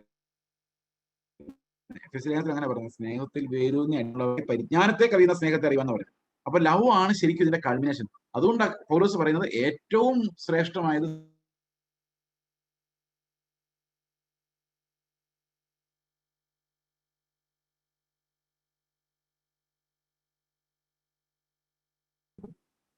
പിന്നെ ചിലപ്പോൾ പോയിന്ന് വരും. ഒരു നാളും ഇല്ലാതായി പോകില്ല. അത് നിത്യതയിലും നിത്യതയോളം കടന്നു പോകുന്ന കാര്യമാണ്. ഓക്കെ, കൃപാവരങ്ങൾ ചിലപ്പോൾ ഇന്ന് നമ്മൾ കാണുന്ന നാളെ ചിലപ്പോൾ നമുക്ക് കണ്ടില്ലെന്ന്. പിന്നെ നമ്മൾ ഓർമ്മയിൽ അത് ഇതൊക്കെ പറയും, പക്ഷെ ചിലപ്പോൾ നിന്ന് പോയിന്ന് വരാം. പക്ഷെ സ്നേഹം ഒരിക്കലും നിന്ന് പോവുകയില്ല. ഓക്കെ, അതുകൊണ്ട് ഒരിക്കലും നിന്നു പോകാത്ത വരങ്ങൾക്ക് വേണ്ടി നിങ്ങൾ പിടിച്ചു വെച്ച് പ്രാർത്ഥിക്കാനാണ് കർത്താവ് പറയുന്നത്. Something that would never end, that would go to the eternal, സ്വർഗത്തിലേക്ക് കടക്കുന്ന ധനത്തെ കുറിച്ചാണ്. അപ്പൊ ഇതിങ്ങനെ വായിച്ച് പറഞ്ഞ് അവസാനം പറയാണ് 8ാം വാക്യം, for if these qualities are yours and are increasing they keep you from being ineffective or unfruitful in the knowledge of our Lord Jesus Christ. അപ്പൊ ക്രിസ്തുവിന്റെ പരിജ്ഞാനം എന്ന വാക്കാണ് ഇവിടെ ട്രാൻസ്ലേറ്റ് ചെയ്യുന്നത്. കറക്റ്റ് ആണ്. ഇവിടെ നോളജ് എന്നുള്ളത് പരിജ്ഞാനത്തിന് വരുന്ന നോളജാണ്. ഓക്കെ, അവിടെ പറയുന്നത് നിങ്ങൾ ഈ വക ഉണ്ടായി വർദ്ധിക്കുന്നുണ്ടെങ്കിൽ നിങ്ങൾ പരിജ്ഞാനത്തിൽ ഒരിക്കലും കുറവുള്ളവരായിരിക്കില്ല. ഓക്കെ, നിഷ്ഫലന്മാരും ആവുകയില്ല, ഫലം പുറപ്പെടുവിക്കും. വിശ്വാസത്തോടു കൂടി ഇത് ആഡ് ചെയ്യുകയാണെങ്കിൽ നിങ്ങൾ ഒരിക്കലും നിഷ്ഫലന്മാരാവുകയില്ല, പരിജ്ഞാനം ഇല്ലാത്തവരാവുകയില്ല. അങ്ങനെ വന്നാൽ എന്ത് സംഭവിക്കും? For whoever lacks these qualities is so nearsighted that he is blind, having forgotten that he was cleansed from his former sins. ഇവിടെ സംഭവിക്കുന്നത് ഈ പാപങ്ങളുടെ ശുദ്ധീകരണം മറന്നുപോയ ആൾക്കാരാണ് ഈ വളരാത്തത്. നമ്മളൊന്ന് ആലോചിച്ച് നോക്കിയേ. ഞായറാഴ്ച കർത്താവിനെ സ്തോത്രം ചെയ്യണം സഭയിൽ, നിങ്ങളുടെ സഭയിലല്ല, പൊതുവെ കേരളത്തിലുള്ള ഏത് സഭയിൽ ചെന്നാലും കഴിഞ്ഞ ഒരാഴ്ചവട്ട കാലം മുഴുവൻ വിത്ത് വൈബ്രേഷൻ, ഞങ്ങളെ കാത്തു സൂക്ഷിച്ചവനെ ഓർത്ത് നമുക്ക് സ്തോത്രം ചെയ്യാം. ഓക്കെ, അത് ആഴ്ചവട്ടത്തിന്റെ 1ാം നാൾ. ഇനി മാസാദ്യത്തെ സൺഡേ ആണെങ്കിലോ, ഈ കഴിഞ്ഞ ഒരു മാസം മുഴുവൻ ഞങ്ങളെ പരിപാലിച്ച ദൈവം. അപ്പോഴേക്കും നമ്മൾ ഭയങ്കര വൈബ്രേഷനായി. മറ്റവർക്ക് കോവിഡ് പിടിച്ച് അവിടെ കുറെ പേര് മരിച്ചു, ഞങ്ങൾക്കൊന്നും സംഭവിച്ചില്ല, ദൈവത്തിന് സ്തോത്രം, കർത്താവേ ഞങ്ങളെ മാത്രം സൂക്ഷിച്ച ദൈവമേ എന്നൊക്കെ പറഞ്ഞ് സ്തോത്രം. ഓക്കെ, അപ്പൊ കർത്താവ് ചോദിക്കും, ഇത്രയേ ഉള്ളൂ? ഇല്ലില്ല, ആണ്ടർ ദി മീറ്റിംഗ്. ഈ കഴിഞ്ഞ ഒരു വർഷക്കാലം, അപ്പൊ ഒരു ദിവസം മാറി, ആഴ്ച മാറി, മാസം മാറി, വർഷമായി. വർഷത്തിൽ ഒരിക്കലാണ് നമ്മൾ അങ്ങനെ നീണ്ട സ്തോത്രം പറയുന്നത്. എന്നാൽ വേറെ ചില സഹോദരന്മാർക്ക് ഒത്തിരി നന്ദിയുള്ളവരാണ്. അവർ പറയുന്നത് ഇത്രത്തോളം ഞങ്ങളെ നടത്തിയ എന്ന് പറഞ്ഞാൽ ചെറുപ്പകാലത്ത് തെണ്ടിത്തിരിഞ്ഞ് നടന്ന കാലം മുതൽ ഇന്ന് അമേരിക്കയിൽ എത്തിച്ച, അല്ലെങ്കിൽ അതുപോലെ നല്ല പൊസിഷനിൽ പൈസയുടെ നടുക്കോട്ട് എത്തിച്ച ദൈവമേ നിനക്ക് നന്ദി പറഞ്ഞാലും, ഇങ്ങനത്തെ നന്ദികളൊക്കെ ഉണ്ട്. അപ്പൊ കർത്താവ് ഒരു കാര്യം ചോദിക്കും, ഇത്രയൊക്കെ ഉള്ളൂ? പിന്നെന്താ കർത്താവേ? അല്ല, 2000 വർഷങ്ങൾക്ക് മുമ്പ് ഞാൻ നിനക്ക് പകരം കാൽവരി ക്രൂശിൽ മരിച്ച് നിന്റെ പാപങ്ങൾക്ക് ശുദ്ധീകരണം വരുത്തിയ കാര്യം ഓർത്ത് നീ സ്തോത്രം പറഞ്ഞു മോനെ. നിങ്ങൾ ഈ വർഷിപ്പ് ലീഡേഴ്സ് വർഷിപ്പ് ലീഡിങ് ഒന്നും ശ്രദ്ധിച്ചോ? അപ്പോൾ അത് പറയാറില്ല. കാരണം അത് പറഞ്ഞാൽ അവർ ഉദ്ദേശിക്കുന്ന ഫലം ഉണ്ടാവില്ലെന്നേ. ആൾക്കാർക്ക് അത്ര എക്സൈറ്റ്മെന്റ് ഒന്നും ഉണ്ടാവില്ല.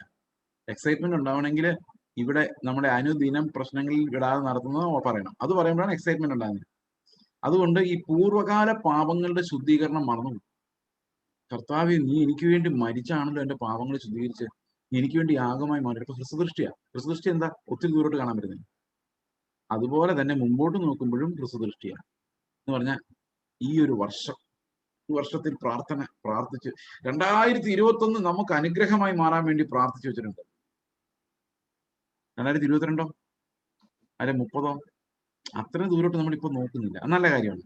പക്ഷെ കർത്താവ് ഇവിടെ പറയുന്നത് നിത്യതയിലേക്ക് എത്താത്ത കണ്ണുകൾ, പുറകോട്ട് നോക്കിയാൽ പാപങ്ങളുടെ ശുദ്ധീകരണത്തിലേക്ക് പോകാത്ത കണ്ണുകൾ, കഴിഞ്ഞ ആഴ്ചത്തെ നടത്തിപ്പും അടുത്ത ആഴ്ച നടത്തിപ്പും മാത്രം ലക്ഷ്യം വെക്കുന്ന കണ്ണുകൾ. ഈ കണ്ണുകൾക്ക് എന്താ സംഭവിക്കുന്നത്? വിളിയും തെരഞ്ഞെടുപ്പും ഉറപ്പുവരുത്താൻ പറ്റാത്ത അവസ്ഥയാണ്. വിശുദ്ധീകരണത്തിലേക്ക് നടക്കാൻ പറ്റാത്ത അവസ്ഥയാണ്. ക്രിസ്തുവിന്റെ സ്വഭാവത്തിലേക്ക് നോക്കാൻ പറ്റാത്ത അവസ്ഥയാണ്. സഹോദരങ്ങളെ, അവിടെയാണ് നമ്മുടെ പ്രശ്നം. നമ്മുടെ കണ്ണു തുറന്ന് നമ്മളെ വീണ്ടെടുത്ത ആ വേദനകൾ, കർത്താവ് അനുഭവിച്ച വേദനകളിലേക്ക്, നമ്മുടെ മുമ്പിൽ വെച്ചിരിക്കുന്ന പ്രത്യാശ, അവന്റെ മഹത്വത്തിലേക്കും വീര്യത്തിലേക്കുമുള്ള വിളിയെക്കുറിച്ചും നമുക്ക് ബോധ്യമില്ലെങ്കിൽ നമ്മുടെ വിശുദ്ധീകരണം നടക്കുകയില്ല. അതുകൊണ്ടാണ് പത്രോസ് ഈ കാര്യം ഊന്നി അവസാനം പറയുന്നത്, വിശുദ്ധീകരണത്തെ കുറിച്ച് പറയുന്നത്, നമ്മുടെ കണ്ണുകൾ അവൻ നമുക്ക് വാഗ്ദത്തം ചെയ്ത വാഗ്ദത്തങ്ങളിൽ ഉറക്കുകയും അതിനുവേണ്ടി അവൻ മരിച്ച ക്രൂശ് മരണത്തിലേക്ക് കണക്ട് ആവുകയും ചെയ്തില്ലെങ്കിൽ നമ്മുടെ വിളിയും തെരഞ്ഞെടുപ്പ് ഉറപ്പുവരുത്താനും വിശുദ്ധീകരണത്തിൽ ഉറപ്പ് പ്രാപിക്കാനും നമുക്ക് കഴിയും. അന്ത്യകാലത്ത് നിങ്ങൾ എവിടെയെങ്കിലും വചനം സംസാരിക്കുകയോ ആരുടെയെങ്കിലും ഇടപെടുകയോ ചെയ്താൽ, സഹോദരങ്ങളെ, ഓൾവേസ് റിമെമ്പർ, അവരുടെ പ്രത്യാശയെ ഉണർത്തുവാൻ നമ്മൾ സംസാരിക്കേണ്ടത് അത്യാവശ്യമാണ്. അവർ കുരുട്ട് കണ്ണുകളായി പോയാൽ നിങ്ങൾ എത്ര ഉപദേശിച്ചാൽ അവരാരും നന്നാവാൻ പോകുന്നില്ല. They need to fix their eyes on the promises of God, and they need to again and again thank God for that great redemption on the cross. നമുക്ക് പ്രാർത്ഥിക്കാം. ഞങ്ങളുടെ സ്വർഗ്ഗസ്ഥ പിതാവേ, അങ്ങയുടെ ആത്മാവിനാൽ നടക്കുന്ന വിശുദ്ധീകരണത്തിലേക്ക് ഞങ്ങൾ ഓരോരുത്തരെയും നയിച്ച് ഒരു പെർഫെക്ഷൻ കർത്താവ് ഞങ്ങൾ ഉളവാക്കുവാൻ അങ്ങേക്ക് കഴിയുമെന്ന് ഞങ്ങൾ വിശ്വസിക്കുന്നു.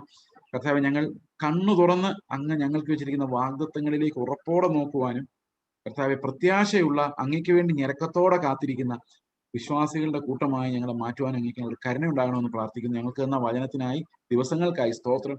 കർത്താവെ, അത് നിത്യജീവനിലേക്ക് ഉയർന്നു വരുന്ന നദികളായി അത് മാറ്റണമെന്ന് പ്രാർത്ഥിക്കുന്നു. അങ്ങയോടെ സ്തോത്രം. കർത്താവായ യേശു ക്രിസ്തുവിന്റെ നാമത്തിൽ തന്നെ ആമേൻ. Thank you pastor.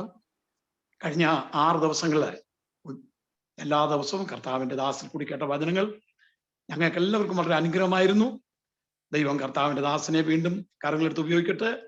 ഇനിയും ഞങ്ങൾ അവസരം ഒരുക്കുമ്പോൾ കർത്താവിന്റെ ദാസൻ ഞങ്ങളോട് സഹകരിച്ച് ബൈബിൾ ക്ലാസ് വീണ്ടും എടുക്കണമെന്ന് പ്രത്യേകമായി അപേക്ഷിക്കുന്നു. ഇപ്പോൾ നമ്മുടെ റീനായും